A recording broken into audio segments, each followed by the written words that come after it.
I need some theme music or something to come in for this intro.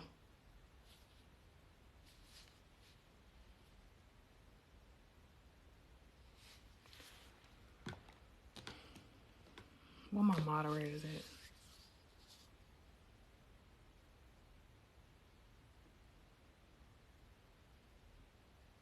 What's up, y'all? I see y'all coming in the room. Hey, y'all. Hey. What's up? What's going on? Welcome to the live. Welcome to the live. Welcome to the live. Welcome to the live. Welcome to the live. Welcome to the live, y'all. Welcome. Happy Friday to everybody. Welcome to the live, everyone. Come on in the room. Tap the screen, share the live. It's going to be good today. Y'all know I don't never come on here and talk about topics, but I got a good topic today. What's up? Hey, Tish, I see you in the building. What's up, Melanie? I see you in the building. Hey, y'all. Tap the screen, share the live. Y'all already know how we get down. What's up, Fifi? I see you. What's up, Brenda? I see you. Hey, how you doing? What's up? What's going on? Hey. I hope everybody has had a great week so far. Listen, my week has been a roller coaster, but you know what? God is always gonna come through when he needs to come through. Do you hear me? So I can't do nothing but shout and rejoice. What's up, y'all? What's up, Steven? I see you in the room. Tish, I see you in the room. Tish, share the live, tap the screen. Good evening. Welcome to the live. Y'all. Hey, y'all. Yo, these hats are fire. Thank you so much. I appreciate it. We in the building. We here.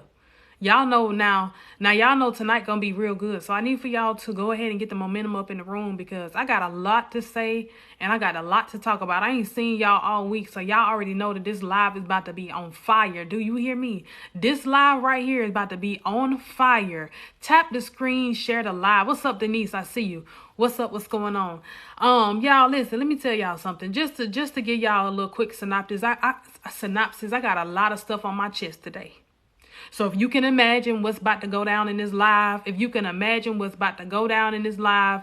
what I got to talk about today, if you can imagine what I'm about to say, let me tell y'all, you better brace yourself. If you ain't sitting down for this live, you better go ahead and start. You better sit down now, cause it's about to get good. It's about to get good, y'all. It's about to get so good. Cause listen. So the topic for today is the topic of the day is platonic friendships and narcissism. And I wanted to get on here and talk about that because I just made a video. If you guys have not seen my most recent video, I was talking about, hey, y'all that's coming in the room. Once I start to get going, y'all already know. I don't want y'all to think I'm ignoring y'all, but once I see y'all, coming in the room, I listen. Hey, y'all, I love y'all. But I want to talk about platonic dating and narcissism. And the reason I want to talk about that today is because the video that I posted, I think it was like maybe 2 days ago, it kind of went ham. What's up, y'all? It kind of went ham, a little bit, not a lot, cause y'all know I'm shadow banned, but, y'all, I really feel like platonic friendships and narcissism align with each other. And the reason I want to talk about that is because I have endured a situation and I understand it firsthand. So I want to really give y'all the tips and what to look for when it comes down to narcissism and a man who only invests in platonic friendships. Y'all, let me tell y'all something. One thing I had to understand is people are out here snapping about their feelings. Do you hear me? I'm talking about crime of passion. Y'all got to understand that First 48 and Snapped are not on TV for no reason. Stop playing with people's feelings, y'all. And I feel like a lot of people don't understand that sometimes you have to be okay with walking away. Sometimes you have to be okay with understanding that everybody don't want to be your friend. And one thing I had to understand, us as women, and I'm talking about us women, we are very emotional creatures. And what I had to understand is that if you're always engaging in something, a lot of men don't understand that when women emotionally attach themselves to you, When women emotionally attach themselves to you, that is an obligation. And a lot of men don't like to hear that, but that is the dead honest truth. I don't care what a woman is talking about and how she say that you can be her friend and how y'all can be cool with each other. A woman is going to catch feelings. A woman is going to catch feelings. And I think a lot of people need to have this conversation, because a lot of times what we don't understand is that even though women can go, without emotions, over time, those emotions are going to form. So that's why I said I can't fool with nobody. I'm sorry. I can't fool with no man who got all of these platonic friendships and they don't know how to separate it. I was also talking about men that copy and paste messages between women and all of that. Listen, if you don't have no type of originality, you're not my type of guy. I'm just going to be real with you. You are not my type of guy. If you have no type of originality and authenticity, you're not my type of guy. And what I had to understand is a man that copy and pastes, he also copy and paste his character. He also copy and paste the things that he do to sweep you up off your feet. He also copy and paste everything about himself. Let me tell you something. I want no parts. Do you hear me? One thing I had to understand is my sanity and my peace. I'm not putting a price on that. I'm not putting no relationship status on that. Because one thing about it and two things for sure. I got to look out for me first. Okay. And ladies, I'm telling y'all right now, fellas, I'm telling y'all too, do not put your worth over a relationship with anybody. Y'all feel what I'm saying? At the end of the day, what I had to understand as a woman is that sometimes I might be in a situation where I'm more vulnerable, or I'm allowing myself to be used emotionally because I don't know how to control my emotions. And usually that's what happens. When us women get into situations that we have never seen before, we do wear our heart on our sleeve. Most of the time we do, because you want to know why? We are emotional creatures, and I'm not afraid to say that. But what I am afraid of saying is I have been in situations where I have been embarrassed. I have been embarrassed because I have had people, that deal with me in private as if we are building something exclusive. And that's what I want to talk about too. When people are making it seem like y'all are building something exclusive in private and they don't never put it out in public, 9 times out of 10, they're doing that with a lot of other people. You feel what I'm saying? Y'all get where I'm going? Do you feel what I'm saying? A lot of times what we don't understand is if they cannot put y'all relationship, and it's not even about what I had to understand is, I will much rather have, the privacy over the secrecy. But when the secrecy is over the privacy, baby, I don't want no parts of you. Because what I had to understand was the more I put myself in secrecy, the more I'm going to allow myself to live in a secret. And I'm not nobody's secret. I'm sorry. I don't know. Listen now. It's too much stuff going on out here, y'all. It's way too much stuff going on out here. Y'all, like I said, y'all think they still got this show snapped on TV for no reason? People are killing other people. Unaliving other people because of their feelings. I'm not fooling with nobody about my feelings this year. I don't have time to pour into people and love on people who don't love me. What I had to understand is when you are in alignment with God, a lot of stuff about you are going to start to reveal a lot of fake characteristics around some people that's around you. And that includes some of the relationships that we entertain, some of the situationships that we entertain. Let me tell y'all, I'm telling y'all firsthand, because I have been in a situation before where a man would much rather choose platonic friendships over building a longevity or building a legacy or building a future with a woman that got his back. Listen, and it's the most disgusting thing, but I'm telling y'all right now, it happens. It happens to the best of us, and you got to be okay with walking away. Male or female, you have to be okay with walking away. Your sanity is not worth it. Your value and your worth is not worth it. Leave the situation as soon as possible, because it's the more you sit and the more you soak and the more you allow yourself to be used in many more ways than one. Let me tell you something. It's never going to get better, and it's never going to change. It's never going to get better, and it's never going to change. I had to understand that, y'all, I'm sitting here in a situation, right? And that's exactly what it is. It's just a situationship.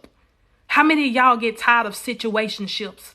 Us as grown people, we shouldn't have to put up with situationships if we know that we have an agreement or we on the same page in private. What I had to understand is if you on the same page with somebody, another grown person in private, it shouldn't be no reason why you're not on the same page with them in public. I don't need nobody treating me like they friend in public, and then you want to turn around and act like we in a relationship when we are behind closed doors. I have no desires to be in that type of friendship, that type of relationship, because let me tell you something. I have been in a situation where I have been hidden. I have been in a situation where I have been a secret, and let me tell you, I come second to none. And that's the same mentality you have to have in this season right here. You come second to none. Don't let nobody make you feel like you a second option. Don't let nobody make you feel like you on a pedestal behind closed doors, but when you in public they act like you just a friend.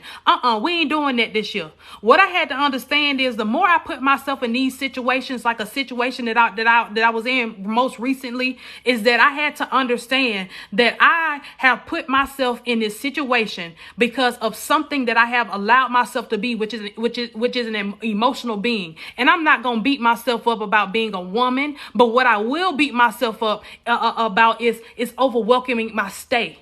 You feel what I'm saying? I overwhelmed my stay in this situation, and I allowed myself to be vulnerable with somebody who didn't understand my value or my worth. And let me tell y'all something, as human beings, I ain't just talking to the women, I'm talking to the men too. As human beings, we have to understand our value and our worth. Because if not, let me tell you something. Anybody can walk past you and put a price tag on you.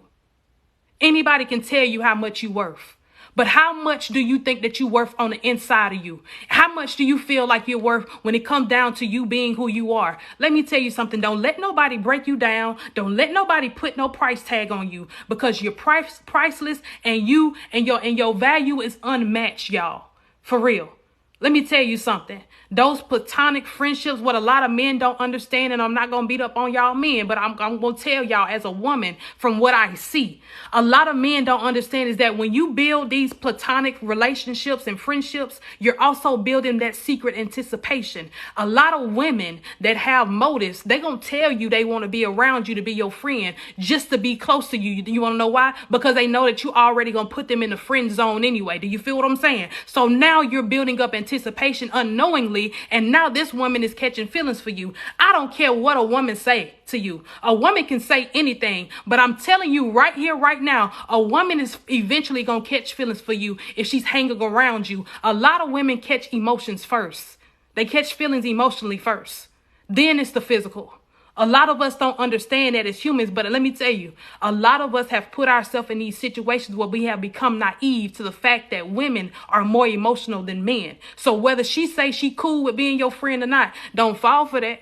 Don't fall for that, fellas. Do not fall for that. I'm telling you, do not fall for the trap. A woman can tell you all day long, yeah, I can be your friend. What's up, champ? Yeah, I can be your friend. We can hang out without, you know what I'm saying, with no strings attached. Baby, listen. It's some strings gonna be attached. Every time she hang with you, every time you have an intellectual conversation with her and you intrigue her mind, every time she get around you and she make your flesh rise, and she make your flesh rise, or you make her flesh rise, it's going to be some feelings there. And what I had to understand is I can't be with no grown man who always pour into his platonic friendships over the relationships that he should be building when it comes down to building his legacy. That ain't no grown man to me. That's a little boy. That's not no grown man to me. That's a little boy. What I had to understand is, ladies, if any man is out here telling you that he want to be with you, if he out here letting you know or trying to build something with you, let his actions show you that. Let his actions show you that. Let his actions show you what he is saying. Your actions gotta match your words this season. I ain't got time to be sitting around wondering what role I play. I ain't got time to be sitting around trying to figure out where I fall at in line. No, we ain't doing that. Fellas, the same thing go for you. If you gotta question your role that you play in a woman's life, you don't play a role. Get up and walk away. What I had to understand was that right there. Get up and walk away, because the more you sit around and question it, the more you're going to start to sit around and question yourself. The more you're going to start to sit around and question yourself. You're going to question your abilities. You're going to question your character. You're going to question who you are as a person, as a man or a female. Listen, don't question yourself and don't get too deep when everything is right there on the surface. When all the cards are on the surface and you see it for what it is, I'm telling you, take that and run. Because what I had to understand is when the more you put yourself in these situations, when it comes down to situationships, that's how people gonna see you. And sometimes we got to stop breaking our own heart thinking that it's something that it's not. Thinking that it's something that it's not.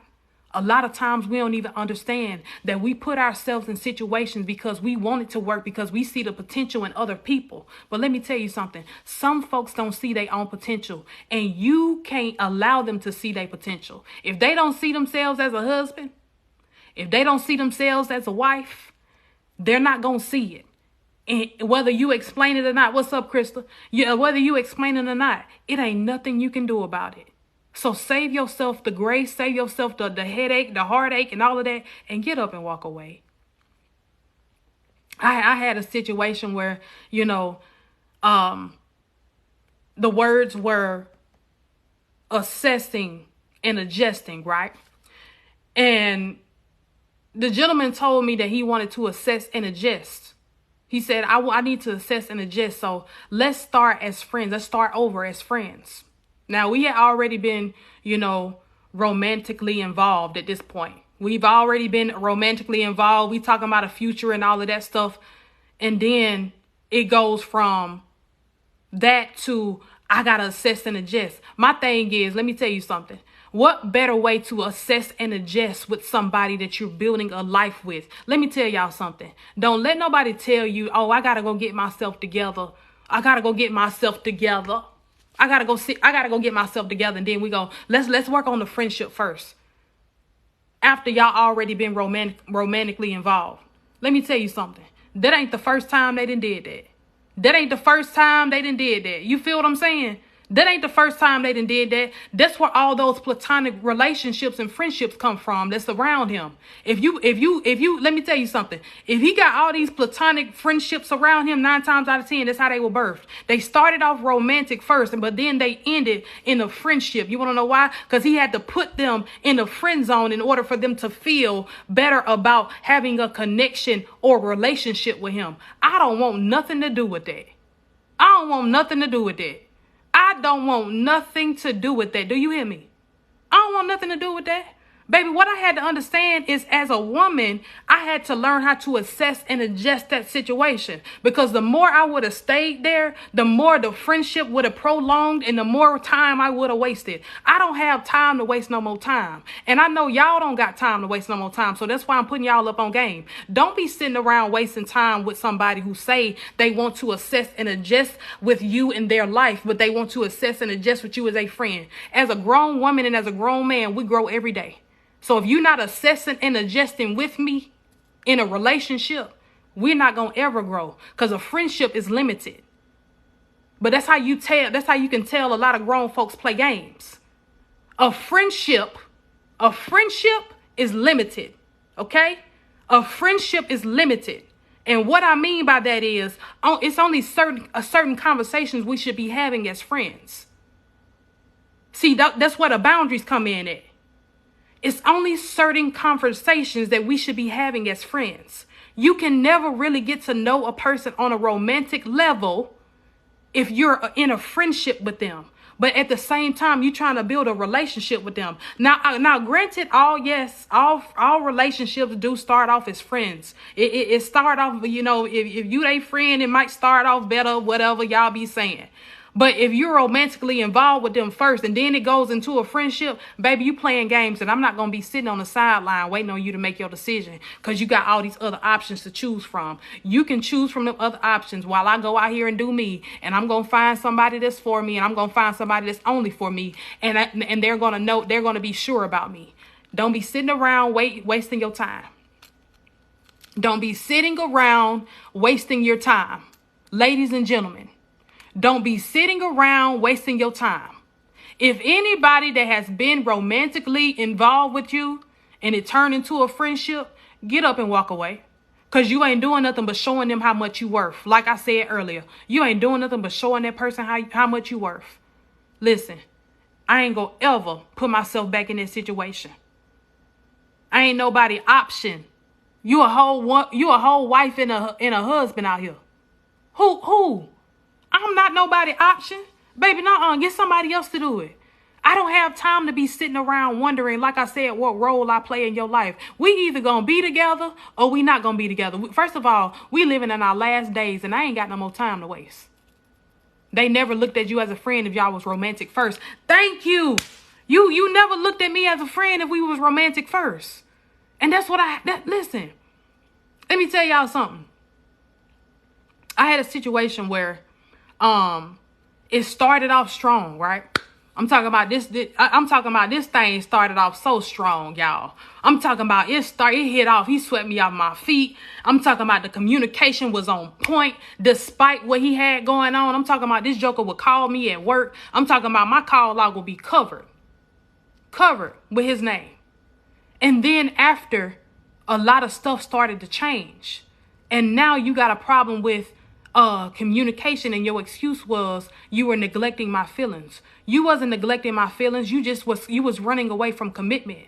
A lot of times when people run away from commitment, they find flaws within themselves. That's narcissism. Let me get into that. Let's touch on that. So when people find flaws within themselves to get away from you or to escape commitment, that's narcissism. A lot of us don't understand that the more people try to beat themselves up to make it seem like they don't have it all together or something going wrong in their life where they not focused, baby, that ain't nothing but pure narcissism. Because who wouldn't want somebody to be there with them through the midst of the storm if you really are going through something? You feel what I'm saying? If you really truly going through something, who wouldn't want that strong partner next to their side, helping them through the trials and the tribulations?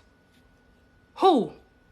I'm gonna tell you right now, as a grown woman, if I got my helpmate and if I got my Boaz here next to me, helping me through the trials and the tribulations, I'm going to sign up for that rather than doing it by myself. You feel what I'm saying? Because now I know what it means to actually have somebody next to me that's loyal, that's going to love me in spite of, that's going to put me first in spite of, that's going to allow me to be vulnerable, that's going to allow me to be myself. A lot of y'all got to understand that's secret narcissism. When they find flaws within themselves, I want y'all to write this down. When they find flaws within themselves just to escape from you, that's narcissism. They're trying to reflect or deflect to try to make it seem like it's them, which it is them. Because they're narcissistic. They're running from it. And let me tell you something. If they did it with you, they probably did it with somebody else. And guess what? It's somebody else on the sideline that's waiting on their turn too. And like I said, I don't never want to be in a situation ever where I'm out in public with somebody and I'm looking like a fool, or they got all these platonic friendships and everybody waiting on their turn. Let me tell you something. There's too much stuff going on out here.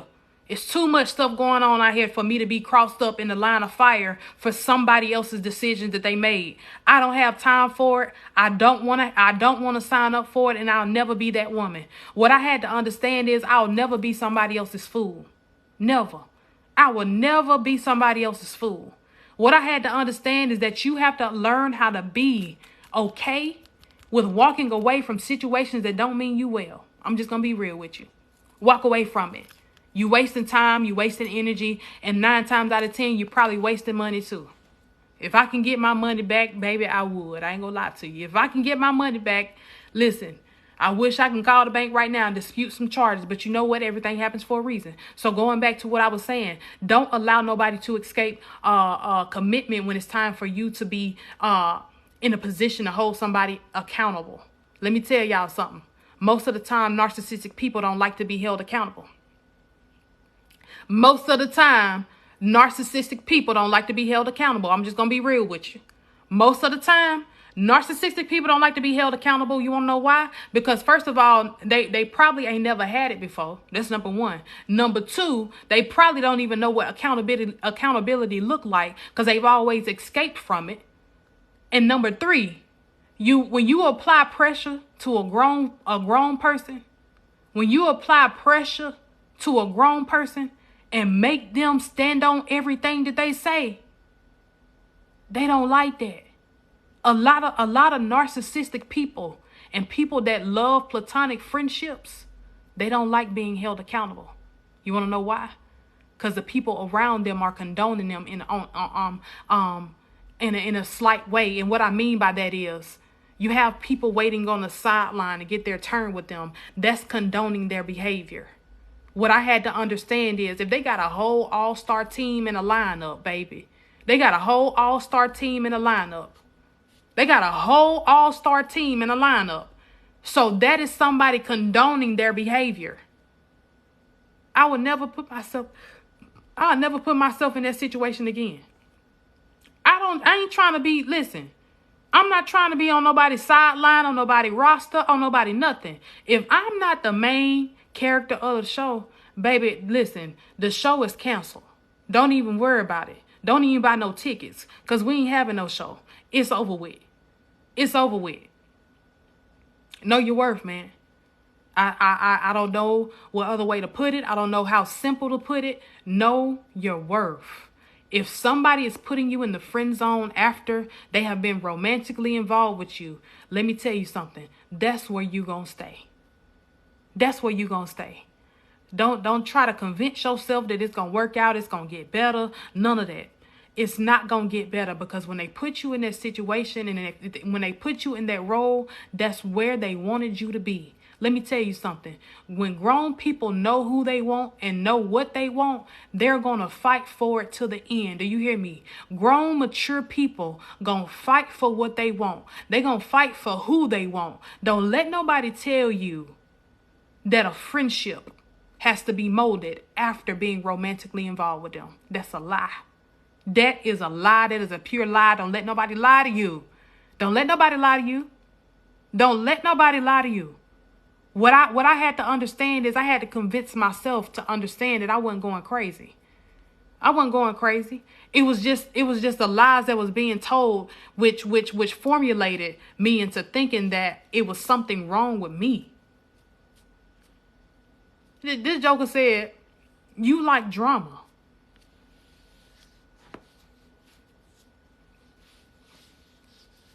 You talking about me? I like drama. I don't like drama. I just know how some women are. One thing about being a woman is that, y'all know, as women, we know women like the back of our hand now. We know when a woman is got motives. We know when she trying to do something slick. Let me tell y'all something. Don't think that you don't know a woman because you are a woman. Don't sit up here and let no man tell you, "Oh no, she ain't acting like that. She didn't mean it like that." Well, baby, how she meant it then? Because it seemed like to me, you taking up for her. It seemed like to me that you're the one that's sitting around being naive because you're trying to build your roster back up. See, that's what they try to play. "Oh no, she wasn't acting like that. I don't know what you're talking about. I ain't see." Situation right here. Y'all listen, y'all tell me if I was wrong. Y'all tell me if I was wrong now. Now, I was in a situation where it was a chick, a female, right? And the chick she was acting a little weird. She kind of got a little close to me. I ain't gonna lie to you. She got a little close to me. I'm talking about, close proximity. We was texting each other. She was doing, some stuff for me on my website and stuff. This is a little story time. So y'all tune in, get your wine, whatever. So I need everybody's true opinion on this story to tell me if I was tripping. So the girl knew that me and this dude was talking. We was talking, and we was on a level to where, people had the idea that we was talking to each other, right? So this girl, she was close to me, but every time I spoke to her, she always brought up this man's name. Now, what was weird to me is she seen the interaction that me and him had. I think I kind of mentioned to her that I was going to see him and, you know, all of those things. So she always would bring him up like, oh, you know, well, let's talk about him. And, you know, well, I gotta go to do something, you know, I gotta go get trained by him today, or I gotta go do all of these things. He was a personal trainer. So he was like, I gotta go do all of these things. I said, okay, so that's cool, right? So every chance she got, y'all, she brought his name up to me. And what pissed me off so bad is that I know this girl. She know I talked to him. So one day she was bold, right? She was like, hey, I'm just letting you know that I'm just going to put some space between me and him. I'm going to put some space between me and him because, first of all, I just felt my flesh rise. Now, as a woman, if I'm talking to this man, first of all, that's disrespectful to me. If you know that I talked to this man and you gonna part your mouth and say he made your flesh rise, that off the top was, baby, you gotta go. You gotta go. Because first of all, you ain't about to see, listen, she said he made her flesh rise. Now, baby, you know me and this man talk, right? So now you disrespecting me, right? So fast forward, right? We're going to fast forward a little bit. As we're fast forwarding, you know, she got a little crazy. You know, she started to, you know, block me and stuff, you know, block some of my close friends and all of that stuff. So we're going to fast forward to more recently. And, you know, after I kind of told him the situation, I told him what happened, right? This joker told me that I was the drama. He told me that I was drama. That's what he said. He said, you drama. I don't like all that drama and all that, da-da-da. She apologized to me and this and that and the third, so we good. I told her I ain't like drama. Now, remind you, I ain't heard from this girl. She was the one that was texting me every day on my team. She was doing all of these things. She was texting me back and forth. And, you know, like, I ain't heard from this girl. But she sent me a Cash App, though. She sent me a Cash App out of the blue. I ain't spoke to her in like 3 weeks. She sent me a Cash App out of the blue. Now, remind you, I ain't talked to her. So first of all, that's what I'm saying. Like, that type of energy right there is weird. I ain't talked to her. So first of all, that's what I'm saying. Like, that type of energy right there is weird. Listen.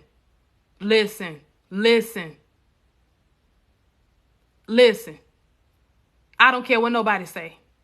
Ain't nobody about to sit around and condone nobody that done disrespected somebody that you trying to build a life with. Y'all feel what I'm saying? So this man he's entertaining her.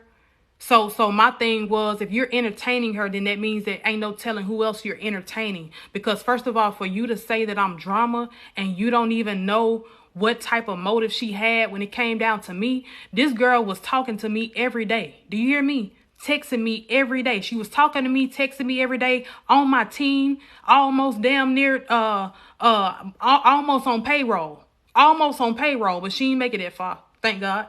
She was almost on payroll, but he told me that I was drama. Oh, I can tell now that you like drama and this and then the third. So I'm like, I like drama, but you don't even know this lady's motives. She sent me $20 out of the blue after she did everything that she did to me, and I'm guessing that was just for her to get back close to him. So I guess that $20 was for her to get close to him. And I'm like, see, some men are so naive and disgusting that they'll do anything to entertain something that is not. You feel what I'm saying? Most of the time, I had to understand when grown men seek attention from women, that means you're not healed, and you have no type of self-esteem, right? Because a grown man that's healed and they got some self-esteem about himself, baby, he don't need no attention from multiple women. He don't need no attention from women who first of all disrespect somebody that you're trying to build a life with. I don't care who it is. If we fall out, baby, listen, if you fall out with my woman or my significant other, then you gotta go. I ain't fooling with you. Listen, that's another one that bites the dust. When she left, she can be replaced. That's another one that bites the dust. What I had to understand is if nobody can, if my man can't put me on a pedestal, then baby, I don't need you. If you can't choose me, baby, I don't need you. Baby, I don't need you. I don't need you. You can go ahead. You and her can have the best friendship in the world. Because that's all it's going to be. And whether you take it there with her or not, baby, go do that. But you're not going to have me in your life. You're not going to have me in your life. I don't have time for that. What I had to understand is grown people going to do what grown people want to do. And you have to be okay with allowing grown folks to show you who they are. Don't sit around letting them show you twice. Because one thing I had to understand was, baby, if you don't throw them deuces up quickly, they ain't going to do nothing but don't throw them back up at you even quicker. You feel what I'm saying? Don't do that to yourself. He took her side. Thank you. So from that story, what do y'all get from that? Somebody that you know, that knew I was talking to this dude. But then you came back and told me that you didn't want to be his friend because he made your flesh rise. You disrespectful. And if you was in front of me, I'm telling y'all, I probably would have took it there. Y'all know I'm holy, but I'm still hood, baby. I would have slapped fire from you. You hear me? I would have slapped fire from you if you was in my face and said something like that to me. Like, because her motives was very weird. Her motives was very weird. But he said I was the drama. He said, I'm starting to notice. No, you know what I wanted to say? Fellas, when a woman come into your life, I want y'all to hear me clearly when I say this. When a woman come into your life and she makes you stand on everything that you say to her, and she holds you accountable, she holds you to the utmost, to the utmost accountability. A lot of men do not like that. When they have other stuff going on in the background. A lot of men don't like that when they have other stuff going on in the background. But what I will say is this. A man that's willing to change and willing to change for you, he's going to change with you in his life, period. Fellas, correct me if I'm wrong. If a man is wanting to change, right, he's going to change with you in his life, period. He's not going to want you to be on the sideline. He's not going to want you to be in the friend zone. He's not going to want none of that. And what I had to understand is a man can make it seem like he got so much going on. But baby, life is out here lifing for everybody. I'm just going to be real with you. You have no excuse to start something that you don't finish. Life is lifing for everybody. You ain't going through nothing more than what I'm going through. I'm going through a lot too. And a lot of people got to understand, they got to stop using it as an excuse. Oh, well, I'm just going through stuff. Baby, you grown. We all go through stuff. We all go through stuff. We all go through stuff. Life is lifing right now. Do you hear me? Life ain't playing fair to nobody. And what I had to understand is, baby, when you got that person next to you on your side, you better hold them tight and you better keep them close. Because listen, this dating scene out here is not for the weak. I'm telling y'all. This dating scene out here is not for the weak. It is pure trash. You got folks out here with true intentions running into folks that don't have no intention at all. You got folks out here that have no intentions running into the wives and the husbands. And now we all in a mixing pot together. And now we just all out here. We just all out here together. I'm tired. When I tell y'all I'm tired, baby, I'm tired. I'm tired. This dating is terrifying, y'all, because, you know, it's a lot of stuff that's going on. And like I said, I don't want to be in nobody's love triangle. I don't want to be a part of nothing that's confusing. I don't want to. Listen, it's too much stuff going on in my life, way too precious to be sitting around playing games with other grown folks. I'm just going to be real with you. In my life, way too precious, man. You know, life is a beautiful thing when you got the right people in your life. Well, life is a beautiful thing when you got the right people in your life and you got the right person in your life and you can share those memories and all that other stuff with. And if you don't want that, then by all means, you know, just let somebody know or let that person know. Because let me tell you something, people get in their emotions and people are actually reacting off their emotions. They don't care about nothing else. People are reacting off of the emotions. People are going to, y'all know people going to prison about their feelings and their emotions because people is not playing out here. I do not want to be in that situation. I'm going to be real.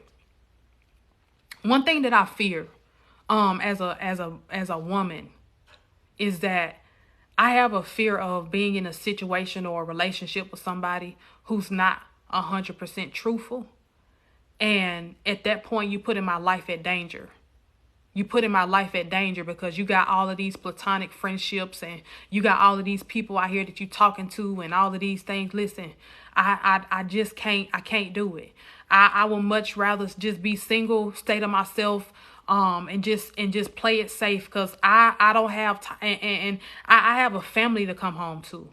You feel what I'm saying? I have a family to come home to. I don't want nobody following me home about no man.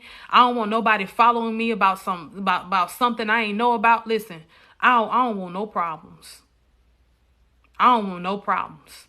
None whatsoever. And that fellas, they go for the same thing for y'all. I don't want no, listen, y'all listen. It's too precious, man. Life is way too precious to be out here playing games with people. Y'all better listen. Y'all better find y'all something to do. Y'all better find y'all something to do. I know it's easier said than done, but y'all, for real. I just want that organic and genuine connection. You know what I'm saying? I want that organic, genuine connection that feel like silk. Have y'all ever felt silk before? And you know how silky smooth it is? That's the type of connection that I want in my relationship. I don't want no bumps or grooves or none of that. I don't want no rough material. I want that silky smooth connection to where it come off. It's so smooth and so organic and so natural. I ain't gonna have to question nothing. That's the type of relationship I want.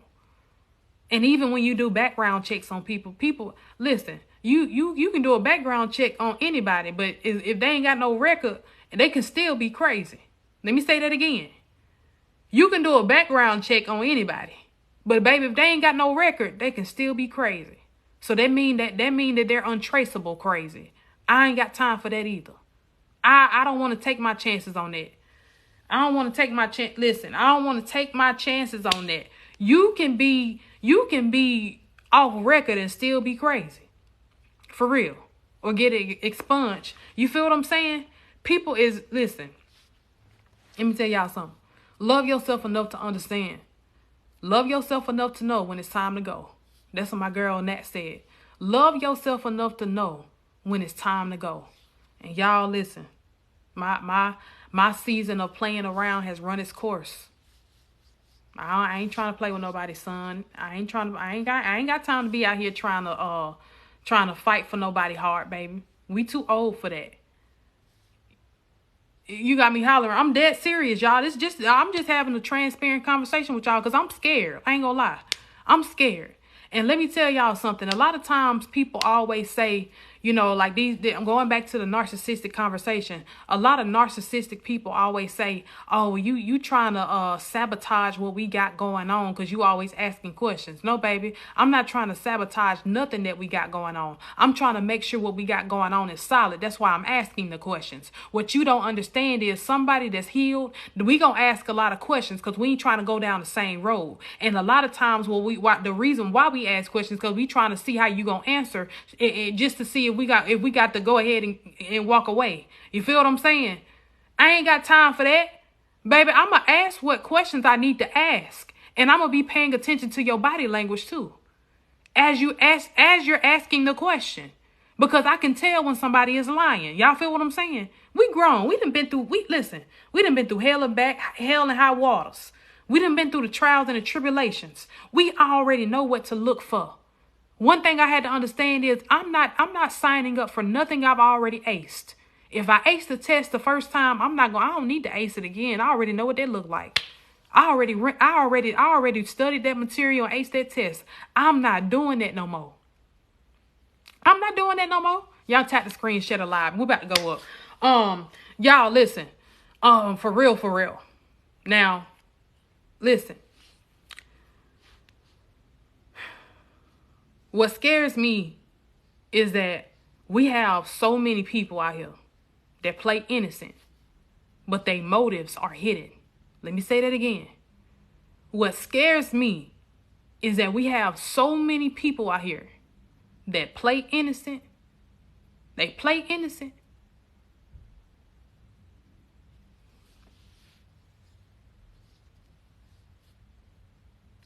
These folks out here is going crazy. Crazy. And I'm good on it. I ain't got time to be sitting around waiting on nobody to come and show up at my front doorstep. What I had to understand is at the end of the day, a man that loves you, real talk, and I know it's some men in this room, y'all can vouch for me when I say this. Back me up, fellas. A real man that really love you ain't gonna bring no confusion or strife to your front doorstep. And that's just the truth. A man that really love you and it's all about you, he not gonna bring you no strife, no confusion. He's not gonna bring nothing to your front doorstep. What I had to understand is a lot of times when men are really healed, when grown men are really healed, they gonna put everything on the table. You ain't gonna have no type of, you ain't gonna have no type of confusion. You ain't gonna have no questions. That's probably gonna be the first man you ever trusted in your life because he done laid everything on the table. And that's all I'm saying. Just be, you know what I'm saying? Just be transparent. Just be open and let me know, you know what I'm saying, how you feel. If you going through something, you got something going on, baby, I'm not gonna judge you whatsoever. Who am I to judge? They judge Jesus Christ. But one thing I had to understand is I'm not here to judge nobody. And if you can't be real with me, and how can I trust for you to take care of my heart? Y'all feel what I'm saying?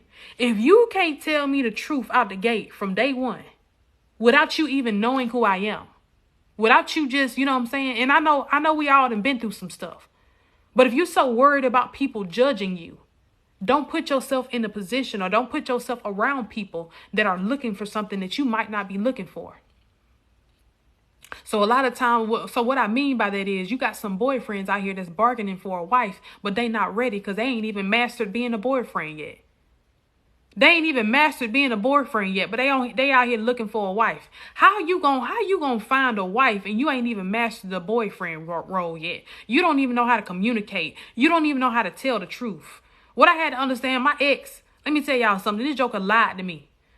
I was with him for 2 years and know he had 4 kids. I was with him for 2 years. I knew him for 10. Now this going into another story time. I knew him for 10 years of my life, you know, and I never knew that this man had 4 kids. He had 4 kids, 4 children. I didn't find out he had kids until year 2 of our relationship. The reason that I found out and how I found out was he stopped answering his phone. And I had to pop up at his house. Now, y'all, listen, one thing I had to understand is narcissistic people don't know how to, they don't know how to lie well once you're onto them, right? Once you're onto them, they can't keep it up. So I popped up over there, you know, I did. Good evening, Pastor C. Edwards. Y'all make sure y'all go follow Pastor C. Edwards. I love his content. I love him as a person. Great-hearted person. Y'all make sure y'all go follow him. Love you, Pastor C. And what narcissistic people don't understand is that a lot of times when you are fooling with intuitive people and you're fooling with spiritual people, we gonna pick up on some stuff that you lying about. So I popped up at his house, y'all. I popped up at his house. Yes, I did. I'm not the type of woman that usually pop up, but God led me there. I popped up at his house, and I just, you know, I'm the type of person that I listen to understand. You know what I'm saying? As a woman, I listen to understand. And I had to understand that sometimes people don't understand your power until you reveal it to them. Some folks don't understand your power until you reveal your power to them. Some people really don't think intuition is real. Some people don't really think that being a spiritual being is real or being a vessel is real. Y'all, it do exist. And sometimes you can't get your lies past certain people because they see right through them. Let me tell you what's so crazy is that God revealed the truth before you even told the truth. Let me say that again. God revealed the truth before you even told the truth. So a lot of times when you thinking that you getting over, God didn't already reveal to that person that, baby, listen, they been lying. You might as well go ahead and hang it up. Listen, this relationship is not of me. You might as well go ahead and hang that up. They lying to you. And I had to be okay with understanding my power. Cause let me tell you something. When you are a intuitive person and you know you ain't going crazy, you know your intuition A1. You know your intuition A1. Don't let nobody make you question nothing that God has already blessed you with. Don't let nobody question you with the ability of understanding. You know when things happen before they happen. That's real. That intuition feeling, that gut feeling, let me tell y'all something. That is real. And what I had to understand was I had to stop tricking my mind into believing something that it wasn't.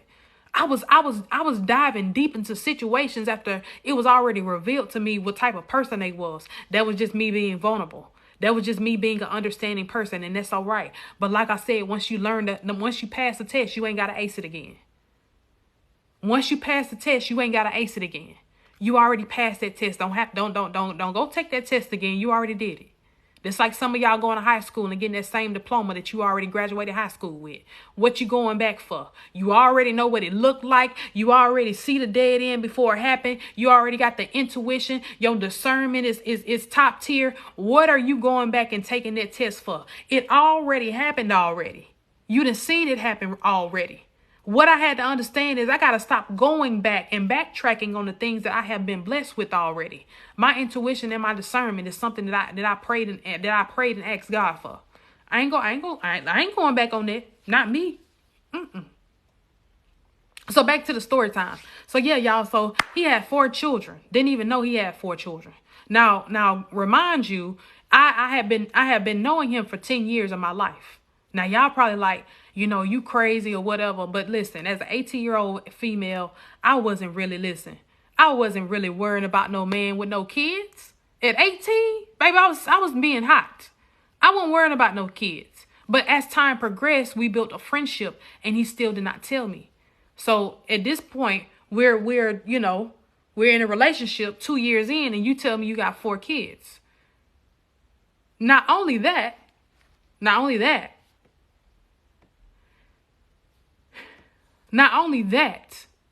and this is why I say I'm scared of dating. Not only that, is that he lied to me about being able to have more children. Now, I'm going to be transparent with y'all right here on this live. And I might get emotional, but I want y'all to follow me when I say this. Now, granted, this man knows he has already had a vasectomy, right? He can't have kids, right? Y'all, why this man tell me to go get a plan B? Now, I don't believe in contraceptives, but at the time I was young, right? I ain't know nothing about it. But you knew you couldn't have kids. So instead of you telling me the truth, as a young woman, instead of you telling me the truth that you cannot have kids anymore because you went to go get a procedure done, you told me to go get a contraceptive. Now, what's so scary about that is that you never know until you know. Y'all, you never know until you know. And what's so scary about that is he kept that facade going for so long. And what he didn't understand as a woman, first of all, you tainted my womb, first of all. Not only did you taint my womb, but you also created a mini version of you, because now I'm angry. Now I'm a monster. And a lot of people that are narcissistic don't understand that you become them in a sense. You start to become a master manipulator because you're trying to keep up with them. You're trying to get over on them, and you're trying to, and so you catch up, you put up, you transition a little bit. And I was a mini version of him. And I didn't even see what was happening because I was so mad. I was so mad and angry because he painted this picture to his family like I was the one that was crazy. I was the one that was a problem. I was the one that was, that was a toxic one. And, when they condoned him, it was kind of like, okay, I'm not bothered by it, but it bothers me that people think I'm a problem when he created me. You can go into a relationship with a narcissist so innocent. You can be as innocent as ever. Do you hear me? You can be as innocent as ever. and you come out a monster. You come out angry. You come out, you know what I'm saying, having their traits. You come out with all of these people. I mean, with all of these demonic spirits, and you didn't listen. You ain't signed up for that, but you didn't have to. You didn't have to. They drive you crazy and they drive you insane for real. And what I had, thank y'all for the gifts. I see y'all.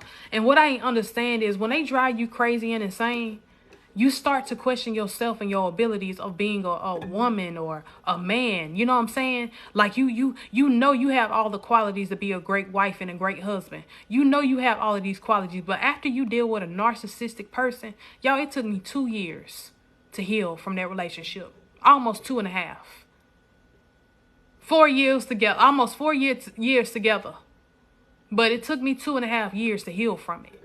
And when I tell y'all that was the most traumatizing experience I ever experienced in my life, and I told myself, I said I would never deal with that ever again. I would never go back to that ever again. Or I would never see those same signs and go down that same path. What we got to understand is sometimes we got to be okay with walking away. And I'm going to be honest with you. You do start to question everything because you're scared. And let me tell you something. Anybody that knows that knows your past, and if they're trying to really get to know you, they're going to answer all the questions that you have. If you told them what you went through and your trauma and all that, any question that you have should not bring them any type of frustration or none of that. They're going to answer all your questions because they should be able to offer you reassurance. What I had to understand is reassurance not hard. It's just the people that's giving the reassurance. Let me say that again. Reassurance is not hard. It's just the people that's giving the reassurance that make it hard. You want to know why? Because some folks don't want their lives to catch up to them. And what I had to understand is when folks don't want their lives to catch up to them, guess what? A lot of them don't like for you to be to hold them accountable, and a lot of them don't like to give reassurance because they don't remember the things that they say. That's how much they lie. Some people lie so much. Let me tell y'all something. Y'all know what my ex told me when we first started dating. He said his mama. He was at the hotel with his mama. They came down for a church retreat and all that stuff, you know. Then he said that she came up here. She traveled, and then she came up here for a church retreat, and he had to take her to the hair salon and get her hair done. Now, I was a fool. Because I'm like, first of all, what person coming out of town with their head not done? But you know what? I ain't never questioned it. I ain't asked no more questions because y'all know, listen, I was young. I ain't know no better. But as soon as I went down to meet his mama, she said, yeah, I ain't been down in Georgia for almost 3.5 years.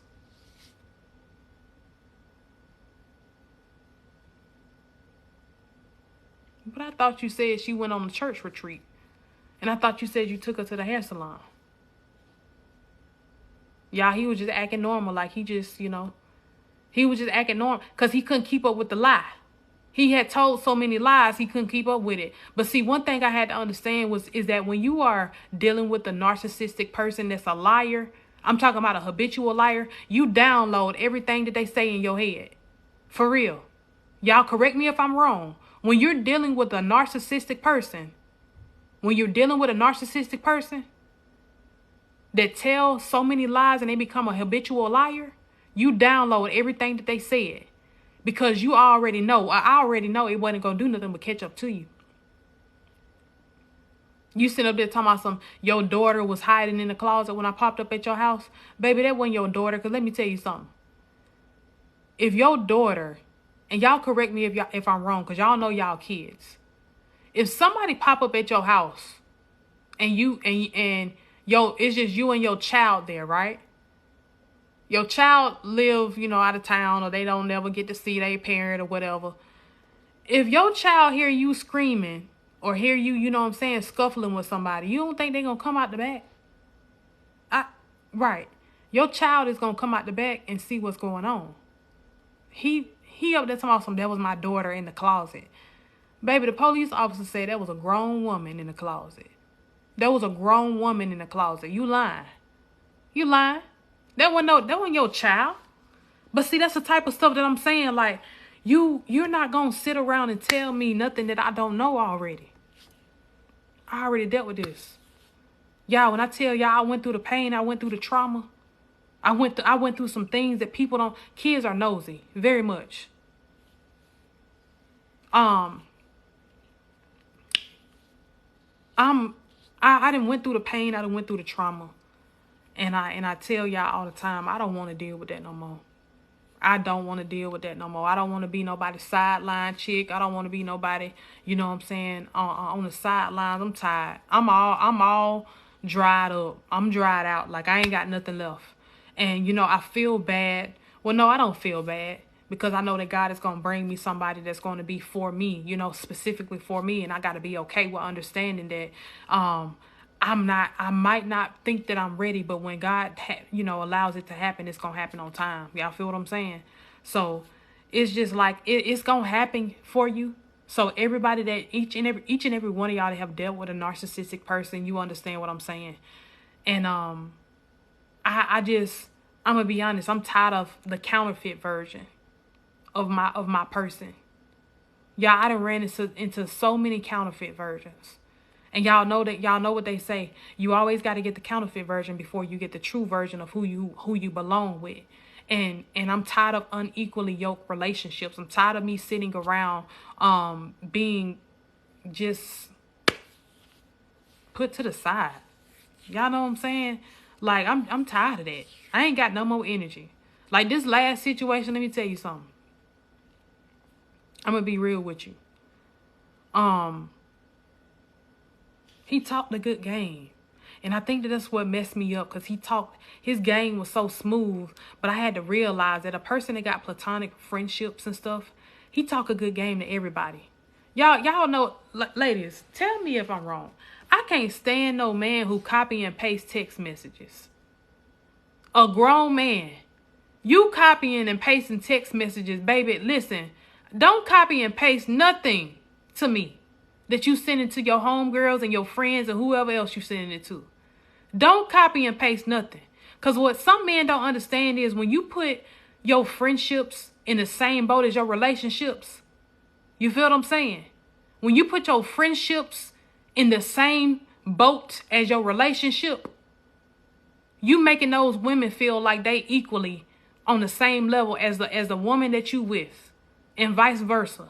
You making that man feel like he's on the same level as somebody that you with or in a relationship with. You feel what I'm saying? Like, I hate people that copy and, baby, don't copy nothing and paste it to me. Don't copy and paste nothing. Why as grown, listen, and that was my problem in this last situation. This going on YouTube, baby. This whole live going on YouTube. And this is what bothered me in my last situation was you so quick to copy and paste a text message that you send it to everybody else, but you don't know how to pick up the phone and communicate. Well, listen, we can talk one-on-one, inbox me. I don't got time for that. You feel what I'm saying? Let me tell y'all something. I observe people very well. You feel me? And it was a situation where this situation that I'm talking about. Y'all, one day, y'all know the iPhones, they got a little feature on the phone now where you can unsend a message. You feel what I'm saying? So you can unsend a message now. Right? So, baby, he sent this long message, and I'm nosy. First of all, I'm real nosy because his notifications was on. Do you feel me? What's up, Kenya? His notifications was on. So I'm nosy, and I'm sitting up here reading the message that he said that he sent to his brother. Now, this is a little heartfelt message. He said that he was about to get ready to get a job and he was going to pay them back and he was on the way there and all of that stuff. So he called me to explain. I said, you don't need to explain. I already read the text message. Y'all know I'm nosy. I read fast. I skim through stuff real fast. So he called me. He was like, yeah, I'm about to pull up in my brother's house. Now, this how you know. Another story time. Y'all sit tight because it's getting good. Now, this how you know a person lies so much and they don't know who they dealing with. They don't know that you really not no fool, right? So I'm thinking to myself, you sure is sending your brother a long paragraph about how you gonna pay him back and how you almost to his house and all of that, right? So I'm like, okay. So y'all, he was like, I'm about to pull up at my brother's house. He said, I'm about to pull up at my brother's house. I'm about to get this plate. Now watch how the lie catch up to him. Why? Listen, follow me when I say this. Tap the screen, y'all. So watch how the lie catch up to him. So this joker said he came out or he sent me a picture of the plate.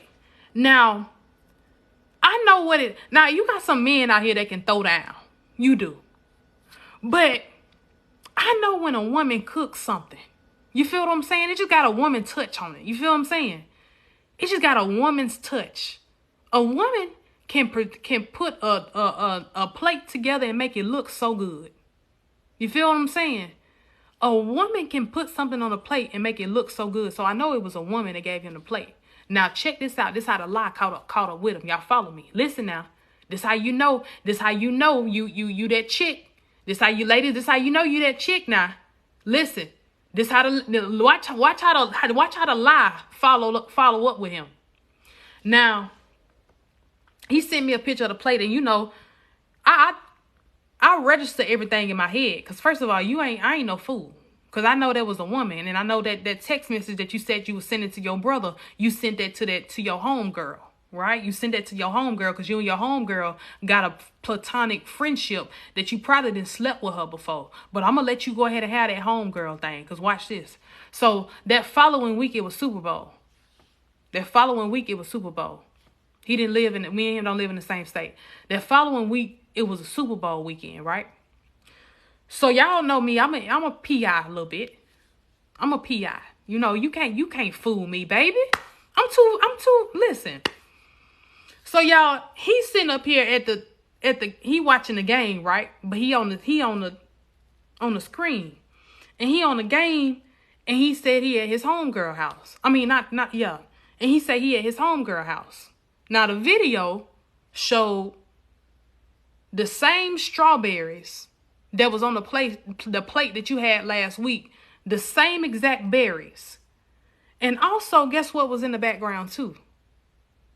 The same exact plate that you said you got from your brother.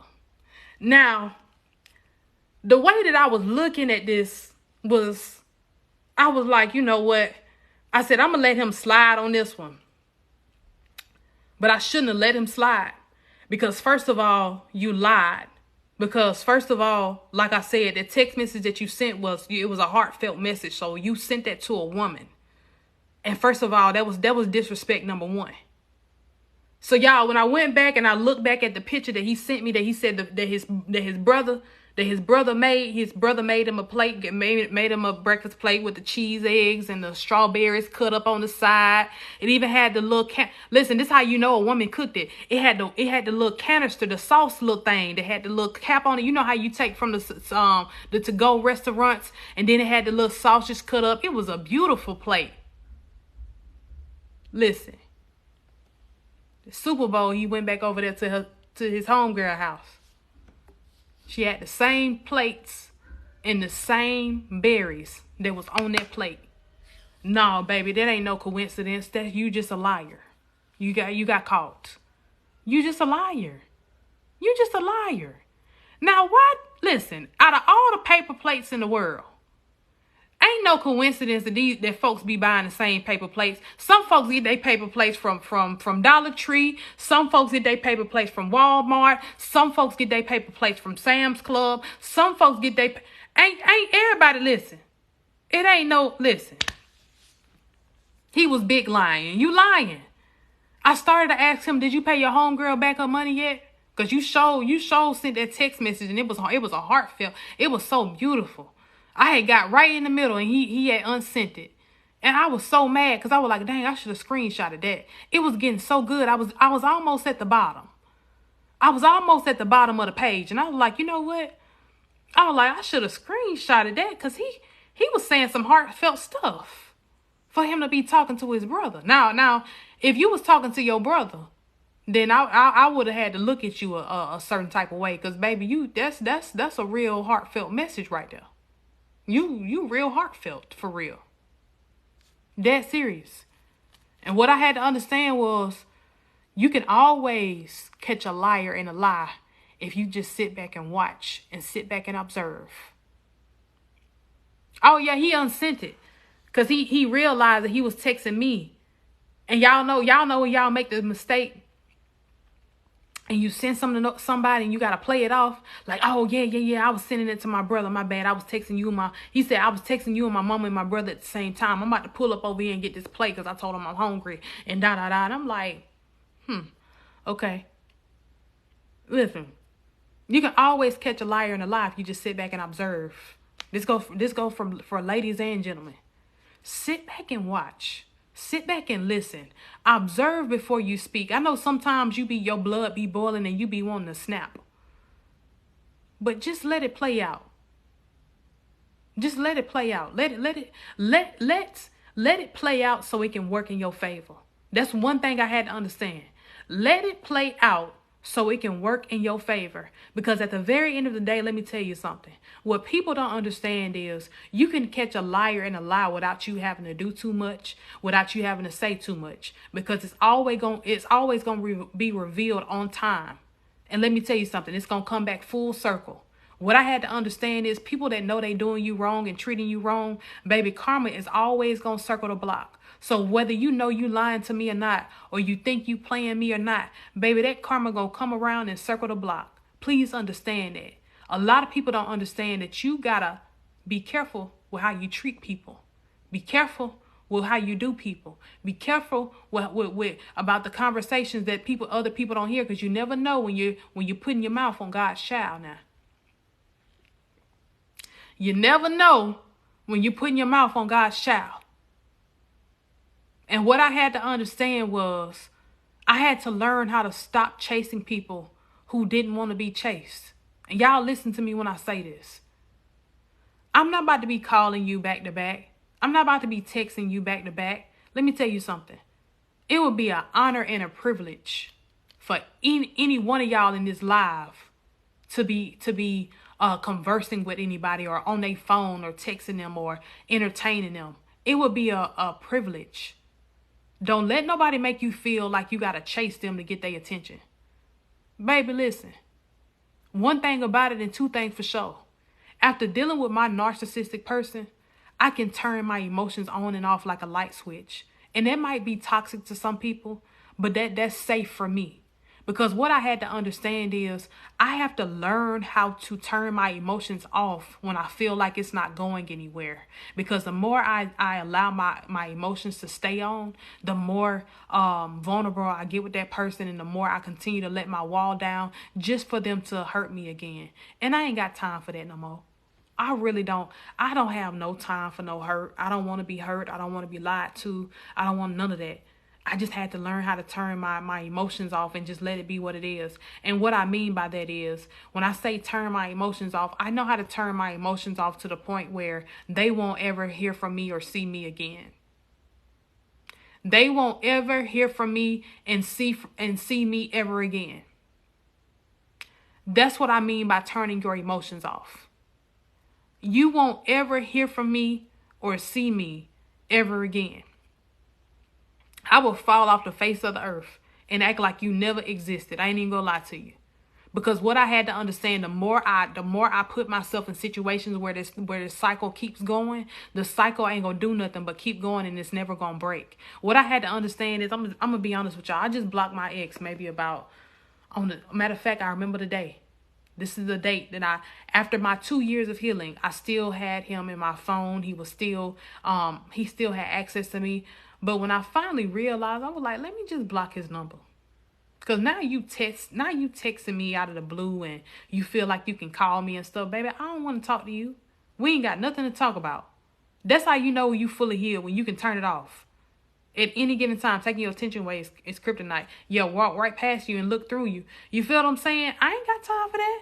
Baby, I would leave you standing right there and act like I don't even know who you is. The audacity of some folks. The audacity of some people to make you feel less than. You feel what I'm saying? Each and every one of y'all that's on this live, Don't let nobody friend zone you. You a whole husband or wife out here. Don't let nobody tell you that you gotta be their friend in order for y'all to prosper together. Listen, anybody that wanna prosper with you, they're gonna be with you. They're gonna be with you, period. Don't let nobody put you in no friend zone and make you feel like you're anything less than. If a grown person wanna be with you, they're gonna be with you, bro.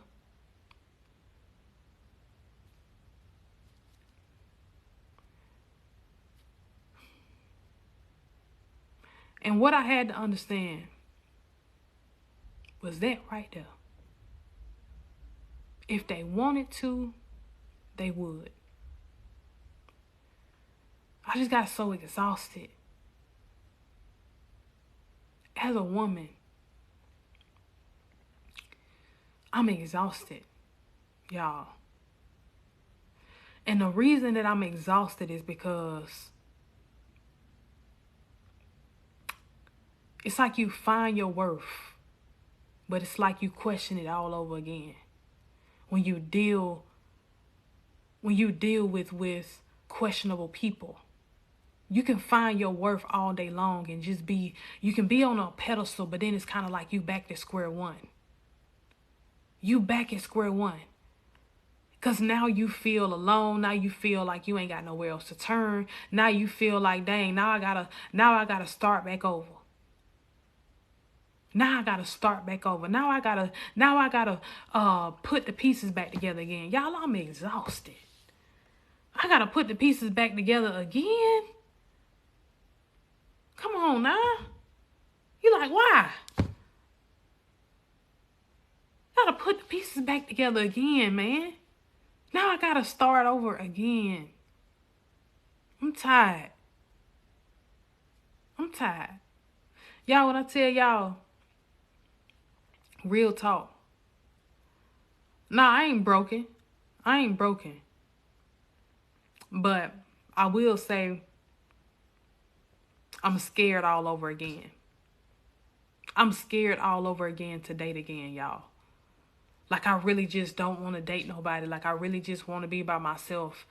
But what I'm afraid of is being drained and being exhausted all over again.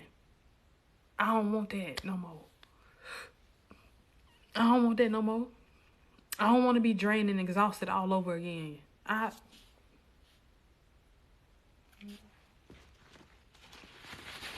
don't want to be drained. I don't want to be drained and misled. You feel what I'm saying? It's the misguidance for me. You feel me? It's the misguiding and the misleading for me. Y'all feel what I'm saying? It's the misleading and the misguiding for me.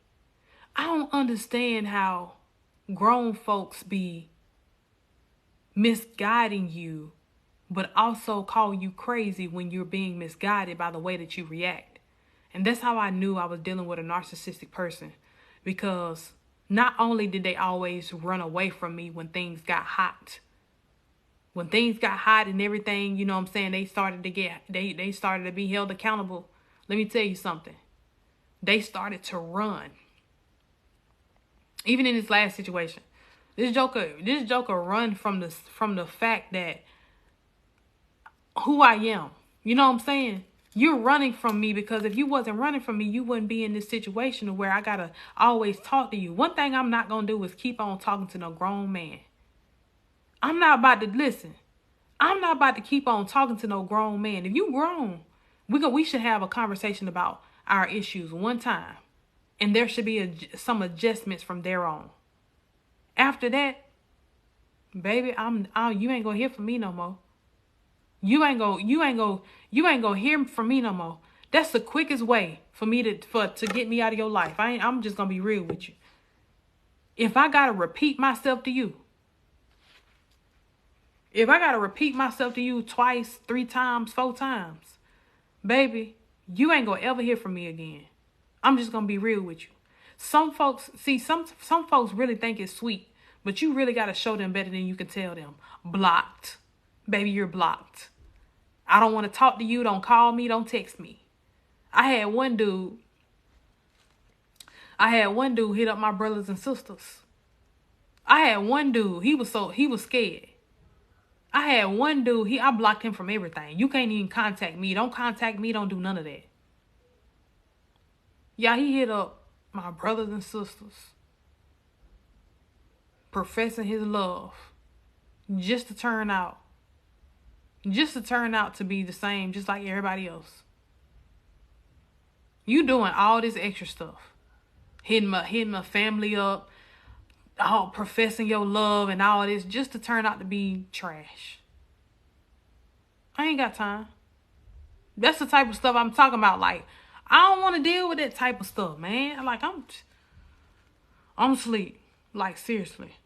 He was trying to apologize or change.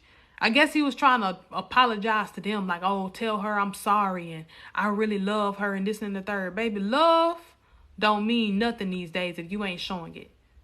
Love is an action word, and I think a lot of people need to understand that. Love, when you love somebody, in love with somebody, that's an action word. Your love should be an action. It shouldn't be no reason why you telling me that you in love with me and you love me and you ain't showing no action yet.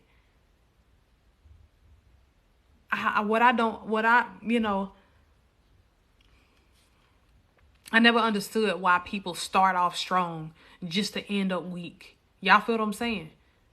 Why do grown people start off strong just to end up weak? And I ain't just talking about the men. I'm talking about the women too. It's some folks out here that start off strong. I'm talking about to be the best candidate of them all. You out here rejoicing and you singing, I finally got one, just for them to be a letdown. And just for them to be something that they're not portraying themselves to be. I get so tired of that, y'all. When I tell y'all, I was on top of the world. Just now, I'm like,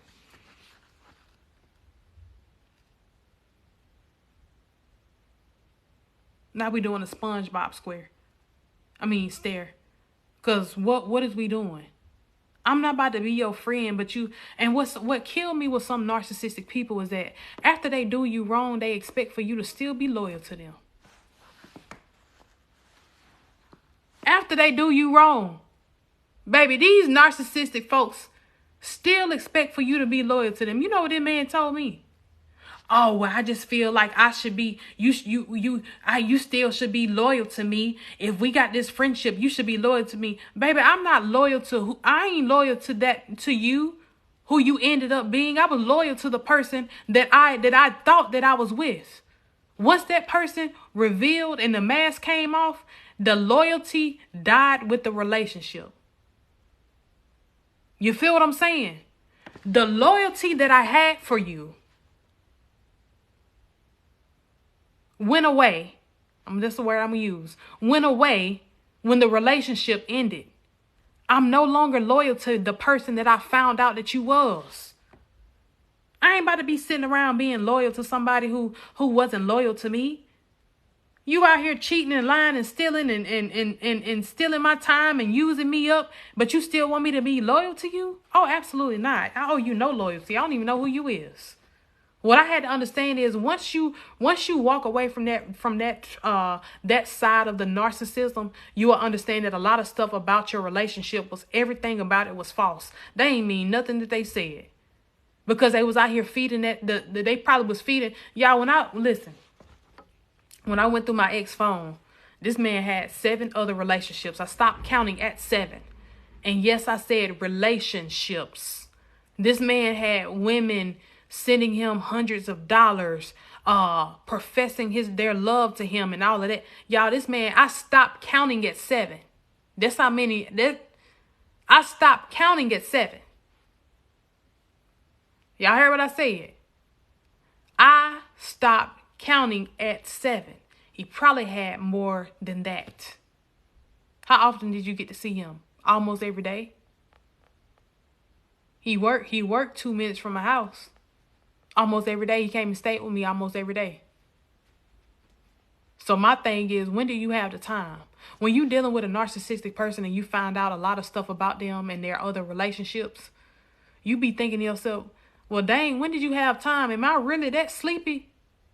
Am I really that sleepy, or do I really sleep that hard for you to be doing all this extra stuff? Because even if we are away from each other, we might be away from each other for maybe about a couple hours at a time. But other than that, ain't no way you entertaining all these people. And that's why I said it's very dangerous when you are putting yourself in positions to be in a line of fire when it comes down to people emotions. Y'all feel what I'm saying? You are putting yourself in the line of fire dealing with other people's emotions, and you know you ain't got the remote control to control their emotions. Some folks is out here snapping. Some folks is out here snapping, girl, with the neighbor, and I work from home. When did y'all have the time? That's what I'm saying. Now you got to think about all of the times when she was pulling out the driveway and he wasn't at home. Maybe they was going to meet then. Yeah, because the women coming for you. You feel what I'm saying? Listen, I ain't got time for folks. People will have you out here twisted. I'm talking about twisted up like a pretzel because they making you question yourself. And it drives us insane. It drives us insane because we think something wrong with us for real. A lot of us think something is wrong with us after dealing with somebody that has drug us through the mud and that has caused nothing but trauma in our life. We think something wrong with us when it's really nothing wrong with you. You just had the wrong person in your life that made you feel like you were worthless. And y'all, when I tell y'all, listen, I was tired. I was exhausted. I really was. I was to the point where I was really starting to question my abilities of being able to walk this earth. I'm just gonna be real with you, just to be quite transparent. That's how it is. I was questioning myself about my worthiness of being able to walk this earth.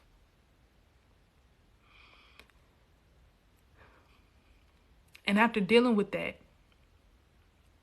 I had to realize that, wasn't nothing wrong with me. It was everything wrong with them. It wasn't nothing wrong with you. It was everything wrong with them. You wasn't talking too much. You was just talking to the wrong person. You wasn't asking for too much. You was just asking the wrong person. You wasn't doing too much. You was just doing it for the wrong person. And what I had to understand is that I've been doing for the wrong person. What's so crazy is a lot of folks can text your phone, but in the back of your mind, you already know, baby, you will never hear from me ever again. Because you're going straight. You can ignore my comment all you want, but it's still staying seek God. Jeffrey, what you talking about? Wasn't nothing wrong with you. Just something wrong with them. What I had to understand is sometimes the package can be delivered to the wrong address. Let me say that again. Sometimes the package can be delivered to the wrong address. And what I mean by that is, some of y'all are the package. Do you hear me? Some of y'all have all the qualities to be a great woman and a great husband. Some of y'all have all the qualities to be a great wife. You were just delivered to the wrong address. A lot of folks don't even understand that, baby, when you're delivered to the wrong access and you get into the hands of the wrong people, things are going to start to spiral out of control because that wasn't the assignment that God had for you. I don't see what he's saying. I don't see what he's saying.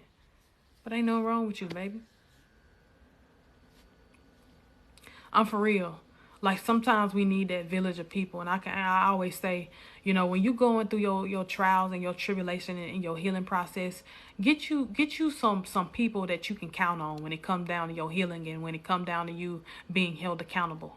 Get you somebody that's going to apply pressure. He said, fall in love with God. I am in love with God. Listen, I am in love with God. I don't have no problem with professing my love for God, y'all. Once you stop allowing people to use you, all of a sudden you're the bad guy. And that's what I'm saying. Like, I had to learn that God brought me to it. He can bring you through it. Exactly. And sometimes and what I had to understand is I'm in the eye of the storm right now. And I'm seeing everything being destructed in the path of the hurricane. And y'all, want y'all to follow me when I tell y'all this. Right now, you are in the eye of the storm. And you're seeing everything falling apart because of the self-destruction of a hurricane. But what you don't know is sometimes the hurricane causes you or allows you to build things from scratch. When it takes everything away, it allows you to build everything from scratch. And what better foundation can be built when you are building it on your own? That's one thing I had to understand. My life spiraling out of control because I thought I couldn't survive without this person. My life going all the way left because I felt like I couldn't survive without this person. My life is going, you know what I'm saying, to not the way that I wanted to go because I felt like I couldn't survive without this person. But what I had to understand is I gotta live and learn how to survive with myself first, because I didn't understand that even though you're isolated, you still sometimes won't be able to find yourself wholeheartedly. When you are truly isolated and you're isolating yourself from a narcissistic situation, you will learn that a lot of stuff about you still don't know, and that's okay. You made it to the other side of the storm. Absolutely. Because now I'm building my foundation, and now I'm putting myself around people that understand me. What I had to understand, y'all, when you put yourself around people who don't understand your testimony or don't understand your trials and your tribulations, they're not going to relate to you. I'm just going to be real with you. And it's going to cause for you to go silent. Let me say that again. When you're putting yourself around people that don't relate to what you've been through, don't understand what you're going through, you're not going to do nothing but put yourself in a situation to where you drive yourself insane. Sometimes you got to tear it down to rebuild it stronger. You feel what I'm saying? Listen, I ain't got time. I'm good. Self-care is the best care. Care for yourself first. Exactly. But y'all, just going back to this situation that I said I was just currently in, y'all know it's kind of crazy because I really feel like he was trying to play me. Like, this joker was trying to play me like a fiddle. Baby, listen, you ain't got to show me off in public. But listen, I'm grown. But my problem is I feel like sometimes people don't want to show you in public when they have other things going on. Y'all follow me when I say this? Sometimes people don't want to show you off in public because of the other situations they had going on. When I started to go and support him and stuff, I was noticing women, they was always, I love you and this and then the third. And I'm thinking to myself, like, I wonder how many women in this room got or has had a platonic friendship with him that started off romantic first. And a lot of them are just fools for just standing in line and waiting on him to make his decision. And what I had to understand is I'm not about to sit around and wait on you to make no decision on who gonna be with you today and who gonna be with you tomorrow. I ain't got time for that. Get somebody else to do it. I ain't got time. Y'all, when I tell y'all my heart has broken to the point where I am learning how to maneuver the pieces while I'm still cleaning up the pieces at the same time. At the same time, Mika up there talking something, probably all of them. And that's so disgusting to me. I don't even want to be with nobody like that. That's embarrassing. That is embarrassing. Have y'all ever been around somebody or been with somebody that embarrassed you to the point where you don't even want to be seen out with them? I don't even want to be seen out with you. I don't even want to be a part of who you are. Don't tell nobody that me and you even related. Or we had some relations. Don't even tell nobody that. I ain't listen. No. It's embarrassing. Cause let me tell y'all something. Like, so the instance that I told y'all about the girl that, did all the extra stuff, some of my family seen her disrespect me and all of these things. And they're like, baby, if he gonna choose you and he gonna ride with you and his loyalty is with you, then baby, she's a non-factor. It shouldn't be no reason why she still has access to him to even give him a compliment, or even just have a small conversation with him, yet alone. If a man is trying to choose you and he's going to be with you, it shouldn't be no reason why he's choosing somebody that disrespected you as well. Talking about he don't like drama. Now, granted, I understand men are men. Some men don't like drama, and I get that. But when it comes down to somebody disrespecting your woman,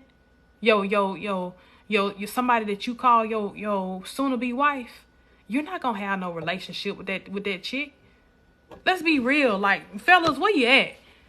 If somebody is disrespecting your girl or somebody that you're planning a life with, I need some answers.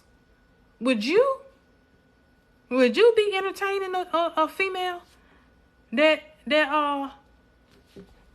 cross your woman?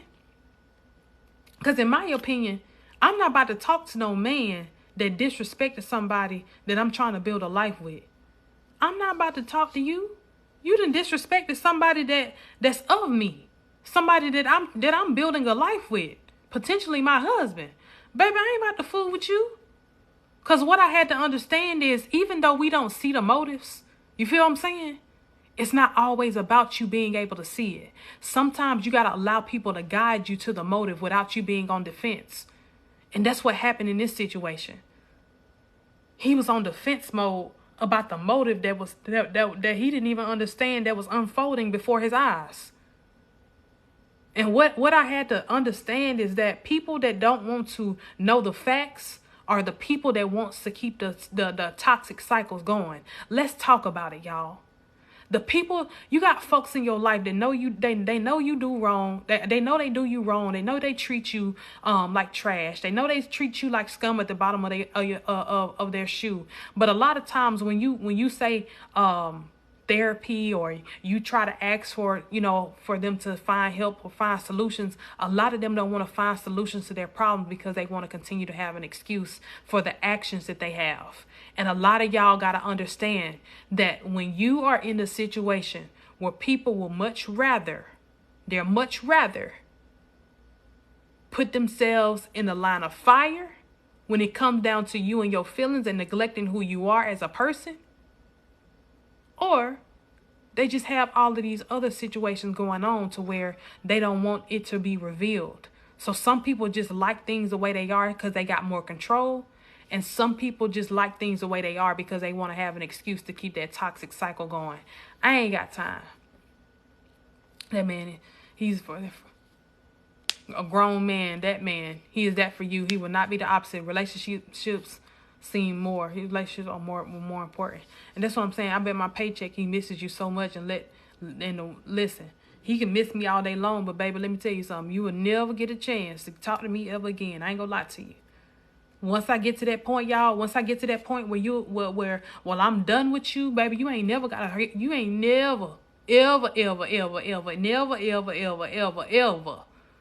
Let me add an extra ever on there. You will never be able to talk to me ever again. And a lot of times when people got to sit there and get somebody else to do it, you feel what I'm saying? And a lot of times people got to understand is that when you put yourself in positions to always overlook the red flags, you're not doing nothing but allowing them to turn that notch down when it comes down to the respect that they have for you. Listen to me when I say this. You're not doing nothing but allowing them to turn that notch down when it comes down to the respect that they have for you. What happens when you turn down a notch in a car on your radio? It goes silent. That's the same thing you allowing that person to do every time you allow them to come back into your life, or every time you allow them to do this and then the third to you. You allowing them to silence you, and that's way too much power for a person. It shouldn't be no reason why they have a dial, and every time they step foot back in your life, it just go down a little bit more. Now your respect to them is non-existent. They don't respect you, because if they did, they wouldn't treat you that way. If they did, they wouldn't be avoiding your phone calls. That started to happen to me when I started to call him and he started to avoid my phone calls. But you've always been a talkative person. That goes to show me right there that you're not choosing me. So let me get up and choose myself. Because one thing about me, and one thing I had to understand about grown people, real grown people, don't nobody want to sit up here and text all day. Listen. We too grown to be talking about what you doing and always starting the conversation over every 2 or 3 hours. Baby, if you don't pick up that phone and call me, we ain't gonna have no type of connection or relationship. Cause who about to be texting all day? Who about to be texting all day? I ain't got time to be texting nobody all day. We grown. I got stuff to do. If you want to talk to me, pick up the phone, call me. But other than that, we ain't got nothing to talk about through no text message. Cause who about to be writing paragraphs and a whole book? Not me. Baby, get somebody else to do it. I ain't got time. People be feeling way too entitled for me. Talking about what you doing. Baby, I'm working. What you doing? I'm working. I'm getting to this paper. I don't know what you want me to be doing. What you doing? What? Working. I'm working. Y'all, it was a young lady. Y'all laughing, call me, you know what I'm saying? Call me to get it over with. It was a young lady that was on there. She was like, I don't want nobody to feel like it's they first line of communication with me is a text message. No. You can't text me.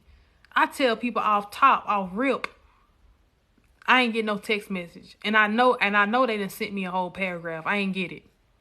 I don't if you wanna express your feelings to me, you gonna call me. If you really want to express your feelings, pick up the phone and call. We too grown to be sitting over here texting paragraphs and texting stories and biographies. I ain't got time for all that. Baby, pick up this phone. Cause I ain't about to be replying to you. Y'all feel what I'm saying? Talking about what you doing. Baby, being grown, as you should be, being grown, show is what you doing every 5 minutes. That's why I tell y'all, I want somebody, I want the interest instead of the consistency. And I want y'all to follow me when I say this. I want somebody that's interested in getting to know me. And this is about to get deep, so I want y'all to just sit back and I want y'all to hear me out when I say this. When I say I want the interest over the consistency, is anybody can be consistent with you. When it comes down to texting you, when it comes down to them getting on your nerves and not having no type of no communication skills. I want the interest over the consistency. Because if you're interested in me, that means you're interested in getting to know me as a person. You're interested in dating me. You're interested in courting me properly. You know what I'm saying? But when you just consistent, you ain't doing nothing but getting on my nerves at this point. Because who got time for somebody to be texting on a consistent basis and you ain't really talking about nothing? How are we getting to know each other through a text message? And that's one thing I had to understand. If you trying to get to know me through a text message, we ain't gonna never work out and you ain't gonna never get to know me. Y'all feel what I'm saying? You ain't gonna never get to know me. Because why? How are we gonna get to know each other in a text message? We ain't gonna get to know each other, baby. You listen. Get somebody else to do it. Interest brings profit. You feel what I'm saying? Because now you aggravating. You feel what I'm saying, Reesh? Man, listen. Get somebody else to do it. Well, my main thing, y'all. My main thing is that the platonic friendships, going back to that, I just can't deal with it. I don't want no grown man that got all of these platonic friendships, and now you got all of these texting partners, and now your platonic friendships think they can call you whenever they get ready, whenever me and you together, and they calling at 1 or 2 o'clock in the morning. Baby, that's a problem. I don't care what nobody say. If somebody is trying to pursue a relationship with somebody, it shouldn't be no reason why your friendships should overstep those boundaries, and they calling you and texting you at 2 or 3 o'clock in the morning. I ain't got time for it. I don't have time for it. And one thing about me is I ain't about to be checking no phones. I ain't about to be doing none of that, because what's done in the dark always gonna come to the light. And one thing about it, and two things for sure, I think God be setting it up like that for a reason. Because I think you might walk away with more if you just let him do what he gonna do. That's what I had to understand. I'm going to walk away with a little bit more if I just let him do what he going to do. Because what's done in the dark always going to come to light, and it's always going to work in my favor. He didn't have no boundaries at all. He didn't have no boundaries at all. He didn't have no self-respect at all. And what's so crazy is a lot of times what people don't understand, as men, I feel like a lot of times they're so naive to the friendships. They don't even realize that they're building, like I said, anticipation. Anticipation is one of the most dangerous things on this earth. Anticipation. When people are walking around with anticipation built up, and then their emotions start to get involved, they start to react on that. And a lot of times people don't have time to be sitting around playing with you. People will react off their emotions and their anticipation that you have built, and that you have really in the background, you have been playing them the whole time. I don't have time to be, like I told y'all, I love my life. I don't have time to be dealing with no grown people who put my life in the line of fire. Y'all feel what I'm saying? Like, let's just be honest about this conversation. Don't put yourself around nobody who's going to put you in the line of fire when it comes down to your well-being. If they out here dealing with other people, 9 times out of 10, there's some emotions involved. And I don't care what nobody say. I am not about to be in nobody's love triangle. I ain't about to be on nobody's first 48. And I daggone show ain't about to be on nobody's episode of Snapped. I'm not doing it. Get somebody else to do it. I don't got time for that. If you can't just be all only for me, then baby, you can listen. Don't fool with me. Because I'm telling you right now. What's up, boo-boo? I'm telling you right now. Listen, I ain't got time. I got other stuff to do. Yes, just leave me alone. Y'all feel what I'm saying? Just leave me alone. And y'all, this like I said, this last situation had kind of like made me angry, because I don't think he understood. When you let me tell y'all something. There's a lot of grown men out here. I'm talking about healed grown men. I'm talking about men of stature. But when you have grown men in little boys and grown men bodies, they make it bad, and they make it seem bad for all the real grown men that's out here that's looking for real, true love. You feel what I'm saying? My business partner was on Snap. See, I don't want no problem. See, it hit too close to home. I don't have time for that. You have little boys out here in grown men bodies. You know what my brother told me today? Is that the last guy that I was, talking to or dealing with, he said, now, if he was really trying to be a man and have a conversation on a man level, he would have called me. He would have inboxed me. He would have said something to me.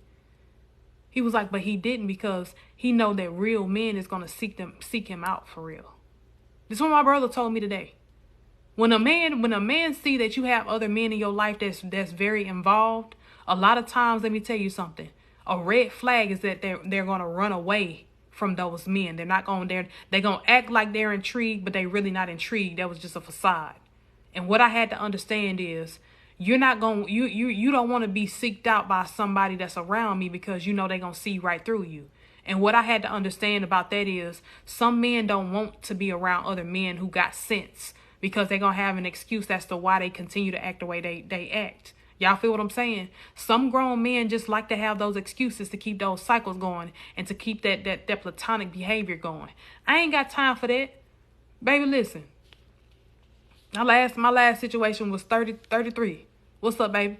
My last situation was 33. He still ain't got it right. When I tell y'all that joker act like he 12. I'll tell y'all, that joker act like he 12. It just wasn't clicking. You feel what I'm saying? It just wasn't clicking. And let me tell you something. I don't have time to be sitting around trying to allow, because at this point, it's like a Rubik's Cube. You got to try to match all the colors together. Do you know how long it takes to get a Rubik's Cube together? Do you know how long it takes to get a Rubik's Cube? Baby, I ain't about to be sitting up here trying to figure you out and trying to wreck your brain, trying to see how you think and trying to see how you... I ain't got time for that. Get somebody else to do it. That's why I said, like, I'm going to be real with y'all. And I'm going to stand on this when I say it this time.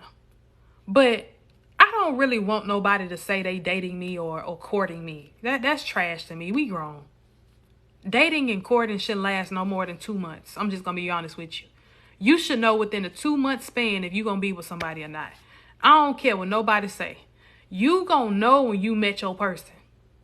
You ain't about to just be out here dating loosely and using that courting word because you scared of commitment. And a lot of folks use these titles. Y'all feel what I'm saying? Because they're scared of true commitment. And I'm so tired of that. I'm so sick of that. And I'm tired of people labeling me as a role when they can't live up to that role. I don't want to deal with that. Get somebody else to do it. Y'all, when I tell y'all, I'm on a whole new level this year. When I tell you I'm picking me and I'm choosing me first, not only am I picking me, but I'm making more wise decisions because I'm understanding that sometimes we see things before they come. So a lot of times all you got to do is pay attention. If you just pay attention to people body language, pay attention to how they treat you, pay attention to how often they call you, whenever they say they want to deal with you, pay attention to those things because I guarantee you 9 times out of 10, their action is going to speak louder than their words. But if you don't allow their action to speak louder than their words, then you're not going to be able to hold them accountable when certain situations arises. That's why you got to be okay with addressing things out the gate. Stop being so scared to address grown people. Y'all feel what I'm saying? Stop being so scared to address grown folks. If they wasn't lying, or if they had, you know what I'm saying? If they want to offer you some reassurance, then by all means necessary, let them do that. My problem was I was so scared of asking questions. Because I didn't want to be a problem, or I didn't want to feel like I was doing too much. Baby, if you're going to apply that pressure, you're going to apply pressure all the way across the board.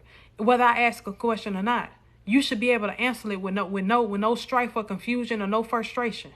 If you're really trying to, build that relationship with me. But what I had to understand is some folks don't really want to build that relationship with you. They just want the ideology of it. What I had to understand is some people just want the ideology of being in a relationship with you because of who you are. A lot of y'all on this live right now, you ain't nothing but a straight boss. A lot of y'all on this live ain't nothing but a straight boss. You got folks out here that's plotting just to see how close they can get, just to say they had you, or just to say they had a slight conversation with you when it came down to even getting close to dating you. Most of y'all on this live ain't nothing but a straight boss. And a lot of folks know that. Some people are just opportunists because they're trying to see how far they can go and how deep they can get. And don't fall for the trap. Do y'all hear me? Do not fall for that trap. Don't allow yourself to believe that they're going to be around. You listen, they can talk a good game all they want to, but your talking, you got to match the action. If you going to talk it, you better walk it like you talk it. Y'all know what we say in here. You better walk it like you talk it. Because every time that you talk, baby, I'm gonna need to see that receipt.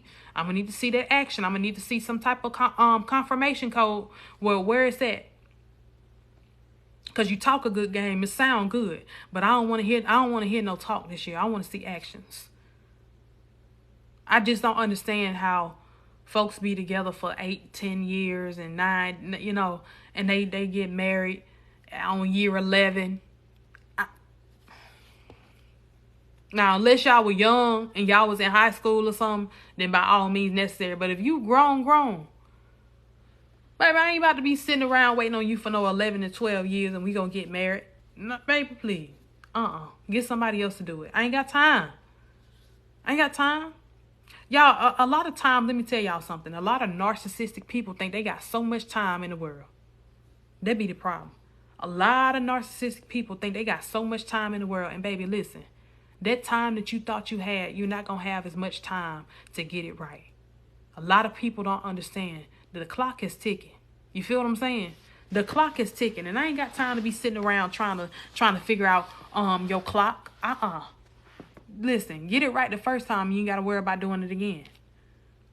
Well, ain't that what y'all mama used to say? See, if you would have did it right the first time, you wouldn't have had to worry about going back and doing it again.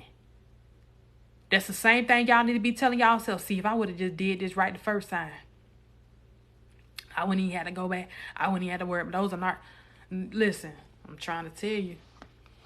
Who coming up on my screen today? I know I had a couple people that wanted to request, but I want to get into this conversation about these platonic friendships, and I want to hear from the men, because I feel like a lot of men don't like to talk. Well, a lot of men are overshadowed because a lot of women always have something to say. But I want to talk to my men today. So if you want to come up on the screen and talk about the platonic friendships that a lot of men have, and let me just say this: a lot of men also see when their homeboys are having all of these issues. Or you gonna make my phone die? No, don't make the phone die. But a lot of men see what happens, because they be in close proximity with their homeboys and all this other stuff. Listen, let me tell y'all something, real talk. I had a client, and I'm not gonna, of course, it's client confidentiality, and she revealed to me, y'all. She was like, you know what? She said, I'm gonna be honest here. She was like, I did set up my ex. She was like, I set him up because he was playing with me. She was like, I lost so much money, and I lost so much, I lost so much with him. She was like, but I did set him up. She didn't unalive him or nothing like that. She just, she set him up. So, and I was like, you can't tell me stuff like that. She was like, no, I'm just telling you because, she was like, I felt like my feelings were being toyed with. I feel like my feelings were being played with. And that's the type of stuff I'm like, y'all, people are snapping about their feelings. People are snapping about their feelings, y'all. You got to be careful. That's why I said, like, I told somebody that we can be our own distraction if we don't pay attention to the things that we say and the things that we do. Because a lot of times you don't even understand. You don't even think that you can get into a friendship or get into something that's platonic, or platonic, and it turns to romantic. You don't even understand it, because a lot of times you're not even paying attention to the signs, because you're so deep in having that person around you, or having an option to call. What I had to understand is that men that are healed and women that are healed, they don't need other options. You feel what I'm saying? Men and women that are healed, they don't need other options. They don't need nobody that on the sideline. What I had to understand, if you always looking for plan B and plan C, you always gonna be looking for that, but you only need to be focused on plan A. What I had to understand is people that have all of these options, they're never gonna really be satisfied. And y'all correct me if I'm wrong. Man, bye.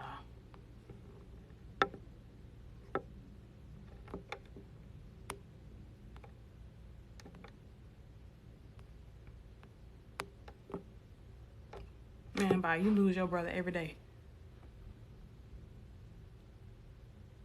Going back to what I was saying.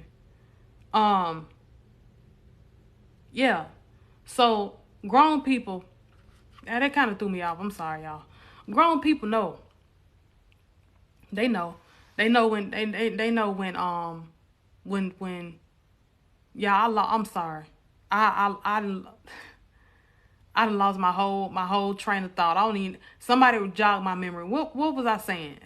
Folks just be coming in the room. Folks just be coming in the room, and you know how folks just be throwing you off, and you be like, well, hold up, what was I talking about? Folks just be, listen, folks would come and knock you off track. Y'all hear me? That's a lesson right there. This a gem I'm about to drop. People will come in and knock you off track because they see that you're on track. Some folks don't want to see you on track because they know that you're going farther when you're on the right track. A lot of folks don't want to see you on track because they know that at the very end of the day, they're not going to be able to. They're not going to be able to catch up with you.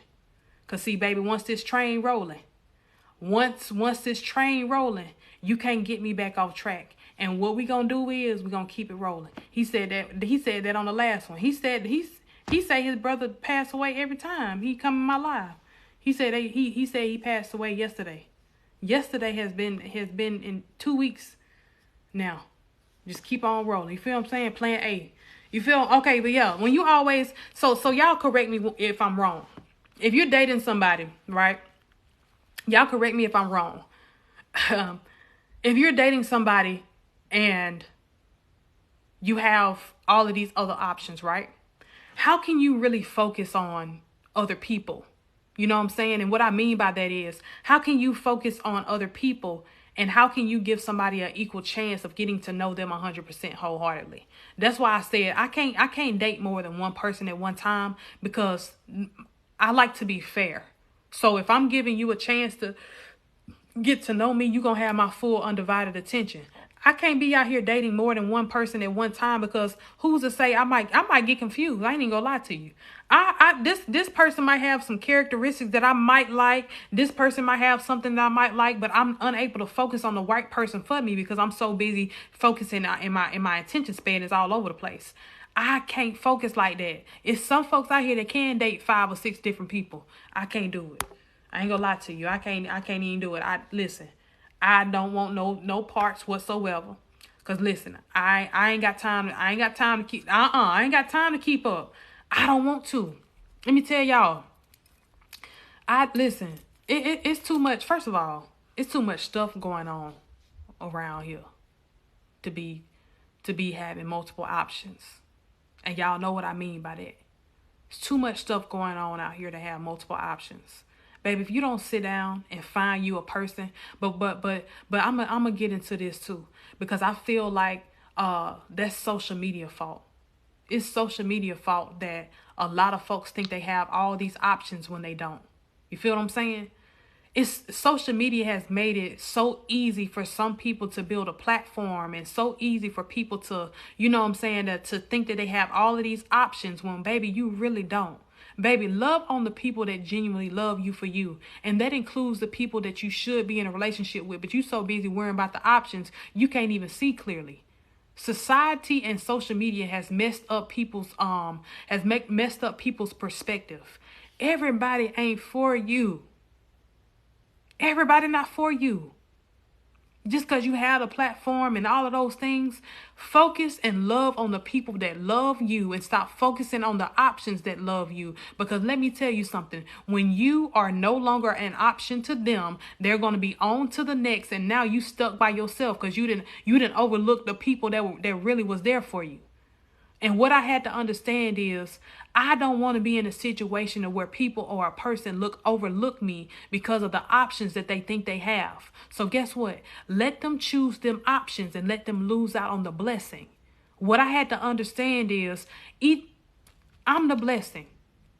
Maybe they need to miss out on me for them to wake up. And that's the lessons that you got to be okay with teaching people. Learn how to wake people up with your absence. What I tell y'all all the time, I would much rather adjust my life to your absence than to accommodate my life with your disrespect. So what I mean by that is, I'm going to go through the motions of grieving the relationships. I'm going to go through the motions of understanding that you no longer going to be here with me no more. That's me adjusting to your absence. But I will not adjust or accommodate my life to your disrespect, because the more you sit around and you talk to me any kind of way, or you neglect my feelings, or you put me to the side, or you push me to the side, the more I'm not doing nothing but accommodating your disrespect. I'm allowing you to disrespect me all the way across the board. So let me say that again for the people in the back. I will much rather adjust my life to your absence than to accommodate my life to your disrespect. I don't have time to be sitting around allowing somebody to disrespect me. Baby, you seen my phone call. You seen my phone call. I'm not going to call you no more. You seen my text message. I'm not going to text you no more. Once you go without texting me and calling me back, and one thing I had to understand is, this how you know when your person is not up to no good, is when you call them or they send you a text message like, hey, what's up? Baby, pick up the phone and call me back. Don't sit up here and ask me what's up and I just called your phone. Baby, you will get blocked. The heel version of me, baby, I will block you so fast just for that right there alone. Don't play with me. Do not play with me, please. Do not play with me. What you mean, what's up? Baby, I called you. So if you don't want to answer the phone, it goes to show me that you just don't want to talk to me, and that's okay. That is A-okay. Do y'all hear me? So yeah, y'all. So long story short, I'm back to the drawing board. I'm back single. I'm back on the market. I'm very much, I'm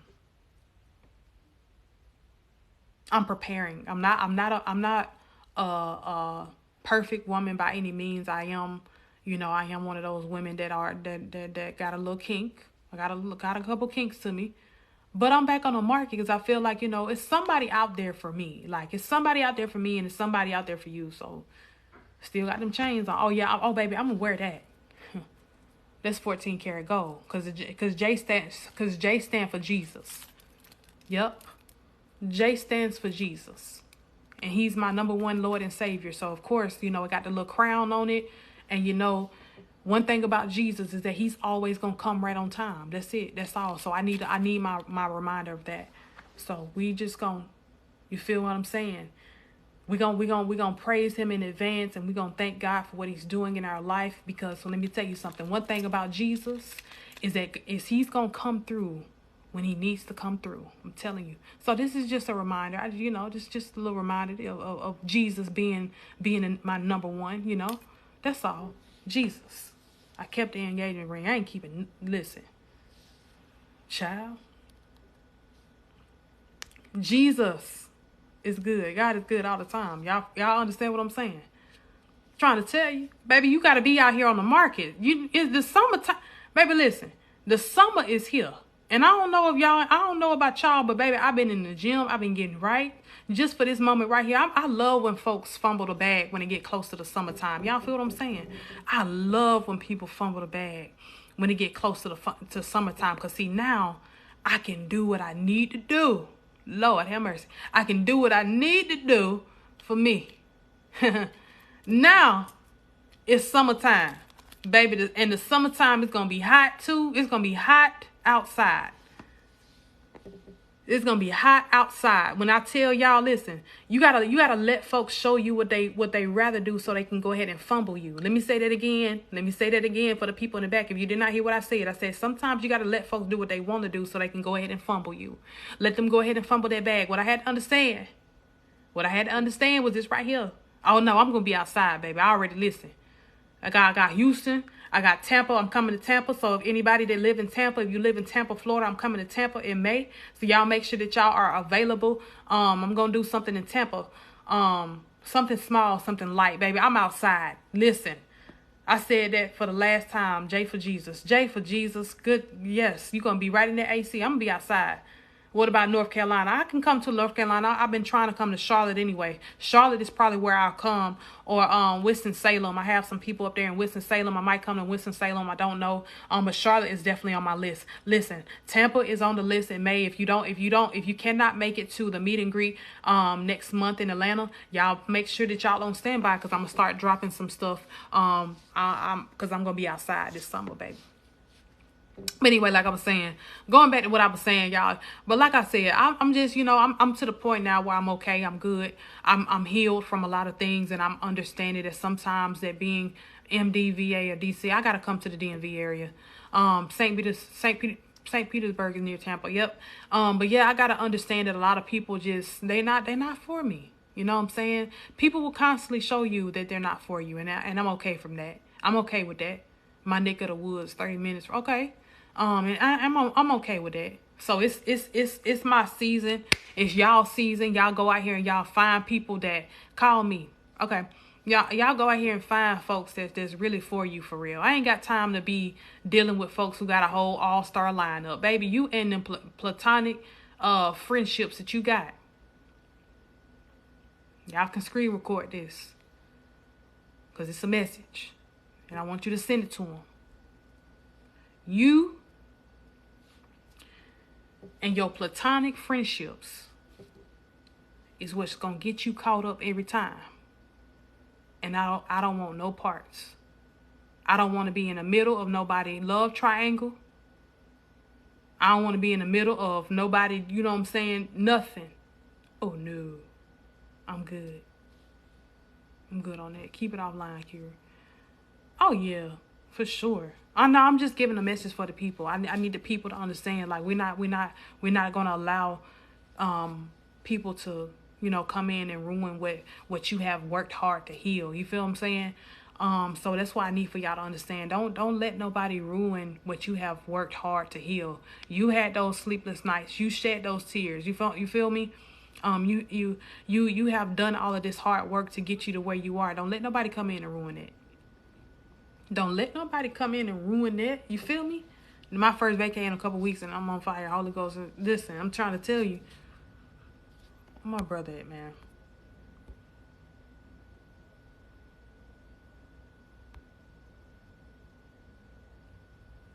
Let me do this real quick.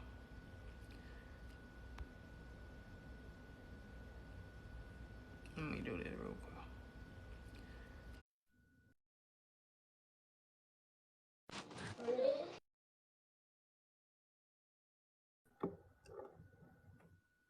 I'm doing some crowd surfing, y'all, so Hasn't heard. I did. So you meant to do it or you didn't mean to do it? Which one? Yep. I meant to do it. Hey, you know our 7 day fast over, right? Oh, yes, sir. Yes, sir. But anyway, how everybody doing tonight? What we got What going? up, Kill? Do I need to cut my I want camera? some people to join the conversation today. Cause I I am to the point now where I want this to be a discussion because I need to hear other people's opinions. We were talking about the platonic friendships and all the and the narcissism, which kind of align with each other. And whether you can be real as well. I want you to kind of chime in on things that you have seen and the things that you have. Did I hit the wrong button? Yep, you did. That's for you, Tiff. Tish. Oh yeah, you gotta pull up for Tish. Tish is. What's up, Mel? Mel, you on here? Man. Did I hit the wrong button? So y'all, let's have this conversation. We're gonna have tonight with people that are willing to speak on everything that they heard me talk about today. What's up, Mel? Not a lot. I I love the conversation. I'm like about 40 years ahead of you though. So I got a lot of input. Okay, we listening. I'm listening. I want. Let's talk about it. Number one, I dealt with two people in my inner circle that were problems that, and I didn't know exactly what the term was, but after getting on social media, especially TikTok, I Mm, realized that they had personalities that were different from any other personality I had experienced. mm, mm-hmm. And I actually had to go and rent a book. You had to go rent a book. Oh, she went out. Mars, what's up, baby? Hey, What's going on? nothing. I always watch your lives, and I have had experience with numerous narcissists in my life, Mm-hmm. and it's so the way the relationships play out is so what's the word I'm looking for? It's so complex that when you explain situations that you've gone through with one, Mm-hmm. you almost sound like the narcissist. Mm. That's And people try to like victim blame, victim shame you like it had to be something that you did. mm-hmm. It sounds like you left something out. And I'm like, no, because I'm a very transparent person. I will tell what I did and I will tell what the other person did. But the way that I found out about what a narcissist was in probably like 2015. And I used to always hear that word being used in like movies and stuff, like as an insult to men, like in the workplace and stuff like that. And I would just hear like, he's a narcissist, or you're a narcissistic prick, or whatever they would say in the movies. And something one day just told me to look it up. And the first thing that I saw on Pinterest, I used to use Pinterest a lot. The first thing I saw almost had me jump out of the bed and run around my apartment because it explained my child's father's behavior to the T. Mm. And I stayed in a relationship for a little while because I was still kind of in disbelief and trying to figure out, is this really what I'm reading? But every time that I read something new, or every time he did something that was unfamiliar to me,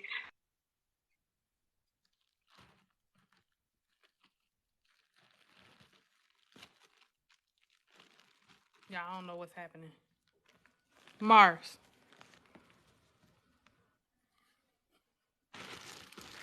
Yeah, I don't know what's happening.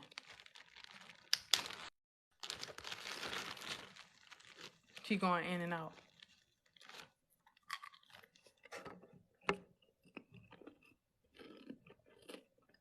Oh yeah, this is gonna be good right here.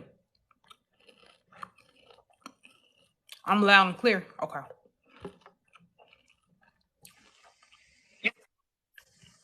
I can hear you. Okay.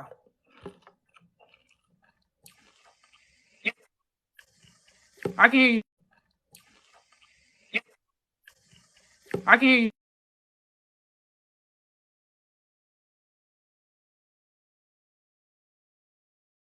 maneuver through that particular relationship, you forget or you don't pay attention to the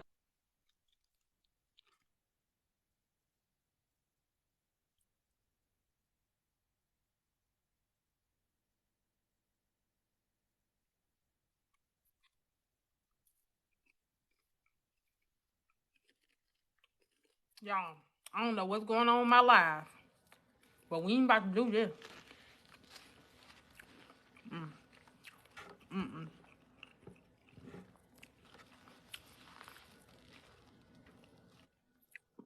We ain't about to do this. Y'all tap the screen, shut a live. We're gonna get to 150K tonight. We're gonna rock out. Let a couple y'all come up on the screen so we can deep dive into the things that you deal with when it comes down to platonic friendships and also narcissism. I want everybody to kind of to the things that go on in other people's relationships, because you never know what might be revealed when it comes down to you being exposed to a narcissist or you dealing with one. I'm telling y'all, it's the most dangerous person you can ever meet and you can ever have an encounter with. When you're dealing with somebody that they have all of these different multiple personalities, it's dangerous, y'all. And that's why I tell people all the time, be careful, because you never know when you're dealing with somebody that you never know. Y'all wonder.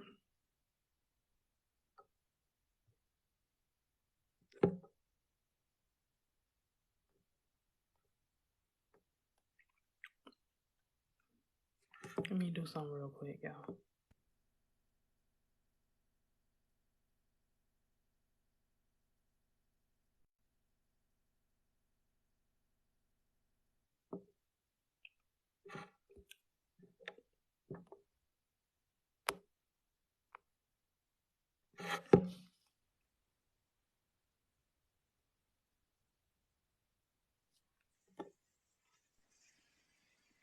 Okay, okay, there we go. I think I okay, fixed it. I think I fixed it. So we good. okay. So what I was saying was, like, when you're in a relationship with one and it's so tumultuous, you can't.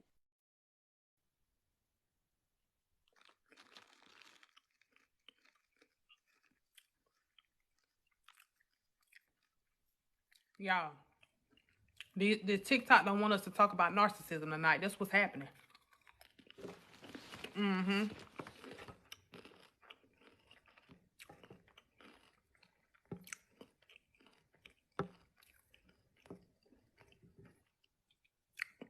Let me see.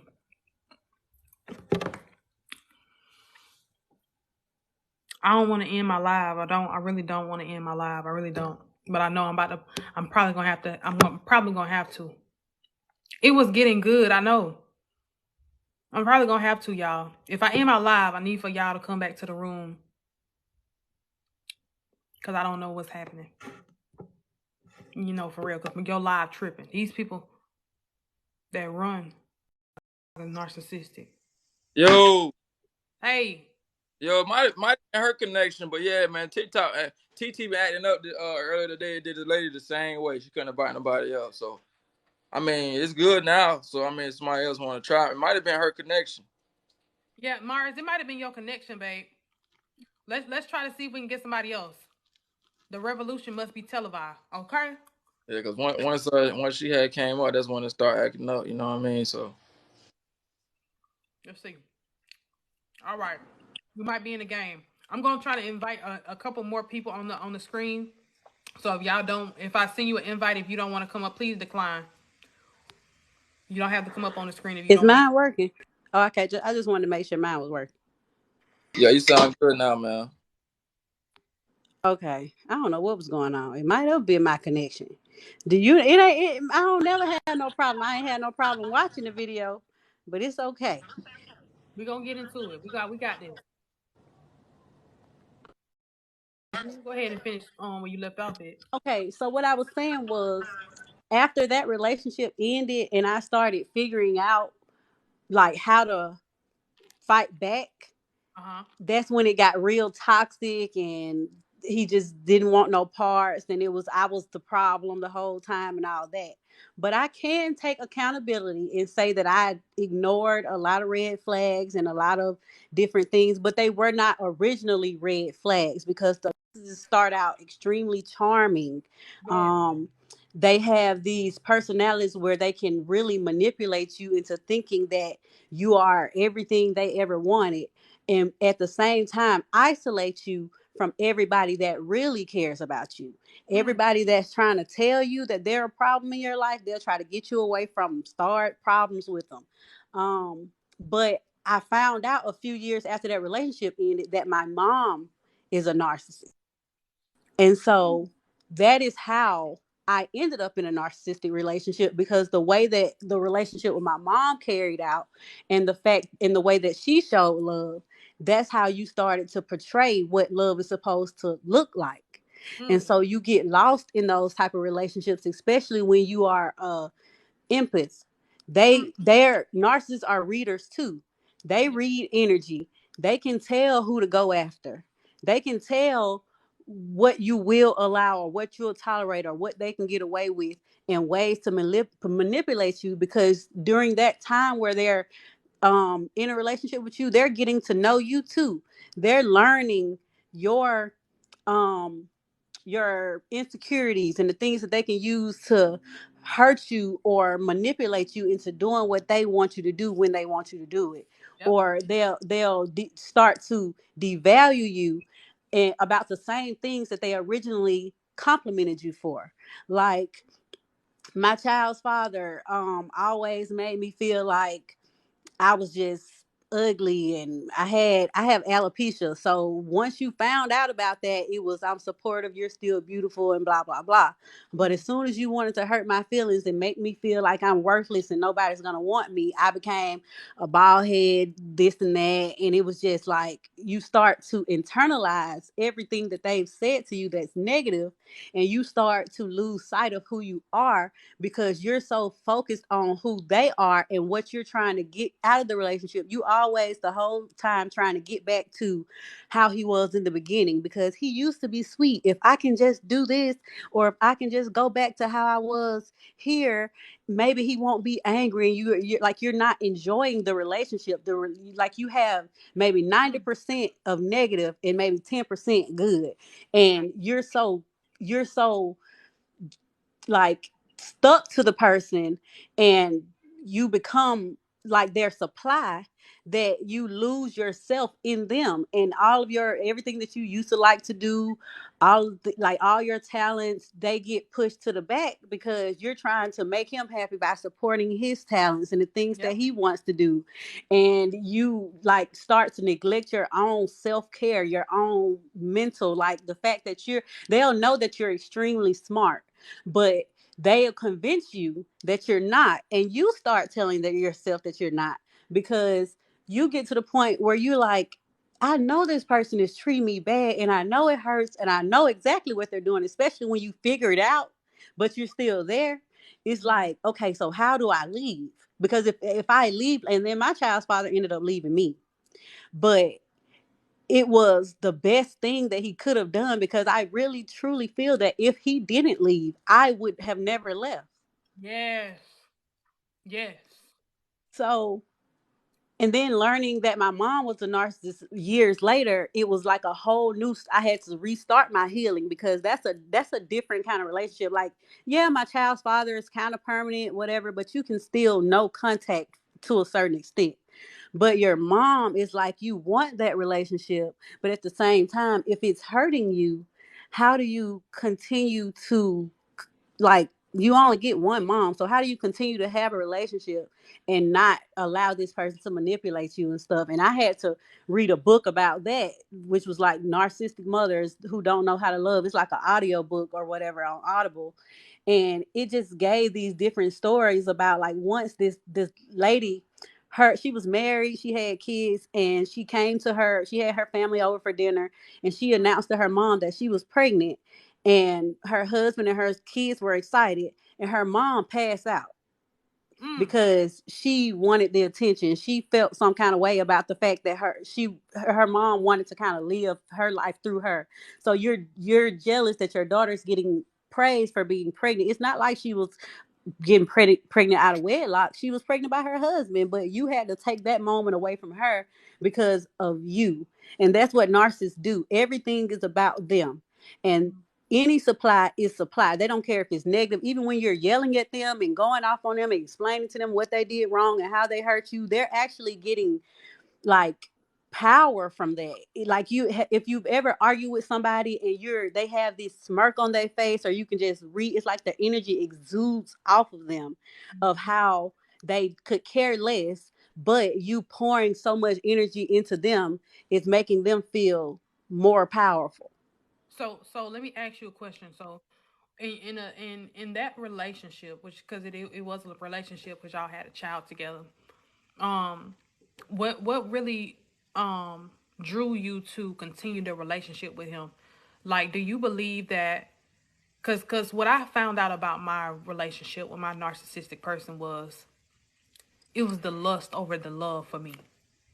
I was lusting after him because of the connection that we had, and I was scared to let that go.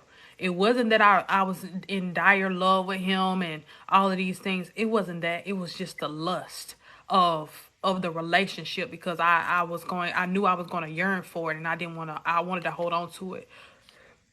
So what made you continue the relationship after you started getting all of these signs?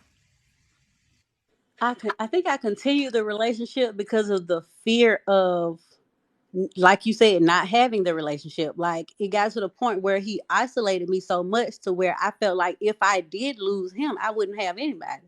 Mm, So, and then the way the relationship played out, it was like, I've been damaged so much. Who's gonna want me after this? Like, mm, I don't trust anybody. I don't, and it was never, our issues were never other women. It was, but it ended up being other women. Like you said, like, how do you have time for all these other women? So I never knew about other women. It was just the belittling of me. It was the, you're going to be just like your mom, living on Section 8, and all the things that made you feel like if you're not with this person, you're not going to be anybody. And so he made me feel like if I lost him, then I would really just lose myself and go crazy. wow. But, and then I got pregnant. So it was almost like, you know how people do with the single moms, like, oh, you got a child, nobody's going to want you. Um, you're wasted. He told me I was wasted. I was damaged goods and things like that. So I don't think I wanted to be with him that bad when I was in the relationship, because every time he came around me, my energy would just go away. Like it would be like my heart sinking into my stomach. Like I we didn't even talk. He would be around me, but we didn't have like conversations like how was your day? Like we only talked about him. He did freelance work. So every time he came around, the whole time we were together, we only talked about him. We didn't talk about my dreams, my goals, my work day, none of that. And so it became a show for him. I like it became a show for him. So every time he came around, either we were arguing or he was getting praise. And I Mm. didn't know how to get out. So it's not that I didn't want to leave. I was almost just You a was tad bit. I felt crazy. Like I said, like I felt like I'm making all this up in my head. Like he can't be that bad. It's not that bad. Like you may be just being dramatic, or um you're making small problems into bigger problems. But I don't really know why I stayed, because it hurt more than it made me feel good. But once you really start to call them out, because I think you said something about that earlier, like when you start calling them out, I felt like I could change it. That's what it was. I mm, felt like since I knew what it was, I could work with it. mm. Okay. So you was just comfortable with the relationship because you felt like you could dissect it to get it to where you wanted it to be, basically. Yes, yes, Okay. yes. And that makes sense because let me tell you something. A lot of women don't understand that when you're dealing with a narcissistic person, you don't even realize that a lot of stuff that you do, you're only doing it out of fear of losing them. And a lot of times we're not doing nothing but digging a deeper hole in with that narcissistic person. Because let me tell you something. When it's time for them to throw that dirt on top of us, baby, we buried. You hear me? Because they've been planning this for so long. They don't even we don't even realize what's happening in the background. So was he your first like real relationship? Yes, we met in the when I was in the band in high school, and when we met, he was like really fat. I not trying to be funny, but he was like really fat. I never cared about appearance. I cared about how people made me feel. So over the years, like I joined the army and he went to college, and we kind of were long distance for a while. And then when I came back home, we picked right back up, but he had lost a lot of weight, and he had like found a new friend group and started getting into music. And the women, I think the women that he always wanted, that he felt like he could never have, started giving him attention. Hmm. And so that's when his true colors started to reveal themselves. Hmm. Okay. So so you felt like, and that you know what that's typically what narcissistic men do is that they get their appearance up and they do everything that they want to do to attract that attention. And the only reason I'm telling you this is because I just dealt with a situation like this. They work on their appearance. They can have the lowest self esteem ever. But once they work on their appearance and they start to get their self esteem up, a lot of times what they don't understand is, baby, listen, you ain't doing nothing but creating a toxic cycle for yourself because as you're attracting women that don't really want you, they didn't even want you in your rare form. So what make you think um what make you think that they're going to try to get to know you now? Genuinely. Listen, I ain't got time for that. That right there alone is not even somebody that I want to even be involved with because now you're paying attention to people that you know wouldn't even pay attention to you in rare form. Come on now. And then we'll just leave the people who are really there and treat them like they were never there. And on top of that, me having a child by you, and you just acting like you can discard me, because that's what it's called. That's what it's called. Once they're done with you and you're no longer supply, or they find new supply, they'll discard you. But you can't discard people that you still have a tie to. Hmm. So and I would get to the point where I would call him out on it. Like, well, you're only treating me like this because, like, I even called them narcissists. When and then when I found out what it was, at first he would deny it or whatever. But it got to the point where he felt so powerful. He had drained me so much that he started agreeing to it. Like, you're right, I'm a narcissist. Mm. So he found power. See, let me tell you something. Those type of narcissistic people are dangerous. When Yes. they start to acknowledge that they're narcissistic, they're dangerous because first of all, they know that they're treating you, they treating you a certain type of way. They're very aware. They're But he very admitted to it because he felt like like when I said earlier, the stories be so crazy that nobody's gonna believe me. They're charming to everybody else in the world. The people who are closest to them are the ones that get done the worst. But to the rest of the world, they're these great people and they can't do any wrong.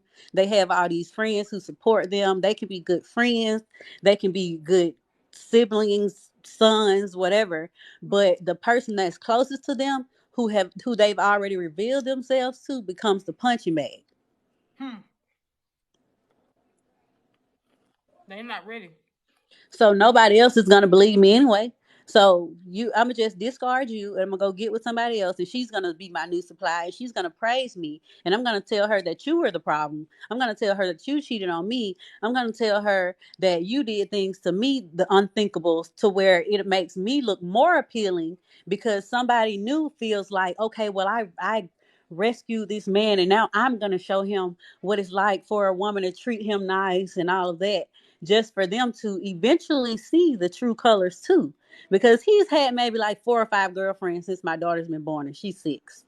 So they don't it come he can't hide it for long because it gets boring. To narcissists, normalcy gets Yeah. boring for them. Hmm. So they have to have turmoil and negativity around them for them to feel like they're controlling something. Wow. You know what's so crazy is, I think my narcissistic person, or he really tried to convince himself that he was a great man. Baby, let me tell you something. I'm talking about like one day he had popped up on my feed and he had reposted a video about a woman talking about she didn't understand what she had and this and that. So I feel like they try to convince themselves to think that they really good. Baby, you're not good. Like you're a liar, you a cheater. You brought nothing but strife and confusion to my front doorstep. Multiple women, multiple, other things that are disclosed. But you did all this stuff to me. But you out here painting a picture like you just perfect. But the only reason he doing that is because his mother was condoning his behavior. His Yep. mother was condoning his behavior. Whole time, she in the background, she act like she the most realest one walking on this earth, and really she was the fakest. Because first of all, you condoning your grown son at this point.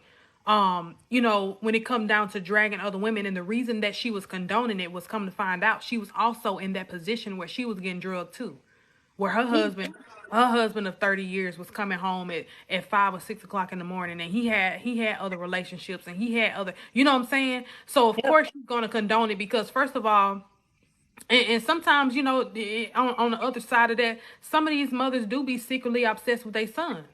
You Yep. know what I'm saying?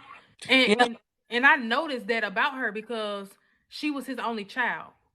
He was her only child, so she was very obsessive over him. Like, anything he did, it was so golden, and she never seen no wrong in nothing that he did because um she just was obsessed with the ideology of her son just being who he is. And I'm like, child, if you only knew what I had to put up with your son, you would not be. But she wouldn't have cared anyway. Right, but and some of the and my daughter's dad, his parents were supply too. Like, and it's so crazy because the entire relationship, I never met them. Like, because we were adults, we dated in high school, and so it was kind of like a relationship at school kind of situation. And then when we grew up, I just never got around to it. And so when I finally met his parents and I saw how he treated them, it made a lot more sense to me. Like, he yelled at them. His parents were like older too, so he would like yell at them and push them down. And he even told, and then he told me once when he was having financial problems, because that's one thing that they don't like for somebody. I don't even think it's the fact that he was having financial problems that he didn't like. I think he couldn't handle somebody else knowing that he was having financial problems, which made him Or kind of being go off angry on. with his, or I feel like too, just to chime in on that before we move on, my narcissistic person didn't like to be financially struggling because he couldn't keep up with his other relationships. See, he always wanted to make it seem Hmm. like he had it all together. He had the Audi A7, and he had a bachelor pad and all that stuff, And I'm like, child, if that's the only thing you got to your name, a lot of these women that are grown, that should be grown, they're not even gonna be appealed to that. But he didn't care about none of that because he was so materialistic, and still is to this day. I'm quite sure he probably got some fool over there. But anyway, keep going. Yeah, I'm sorry. mine left me for an 18-year-old and he was 25. So she was just fascinated with him having a car and being technically a grown man. So he was not. And she had, I've never, I wouldn't say that I was insecure, but a relationship like that can make you insecure without you knowing that that's becoming your character. Mm, But it got to the point where he started dating this mixed girl with curly hair and started belittling me and my looks and my health condition with my hair, mm, because it made him feel like he was winning. They were good. She was good for his image. She fit his image more than what I did. yep.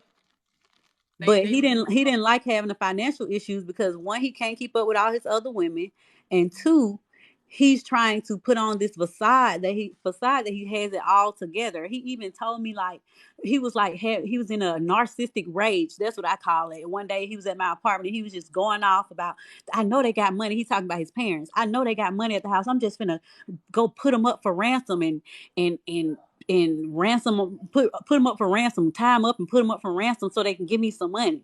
It was that serious to him. And when people start saying stuff to you like that about their parents who gave life to them, you have to understand that you are not anything. You ain't nothing. Yeah, you ain't nothing.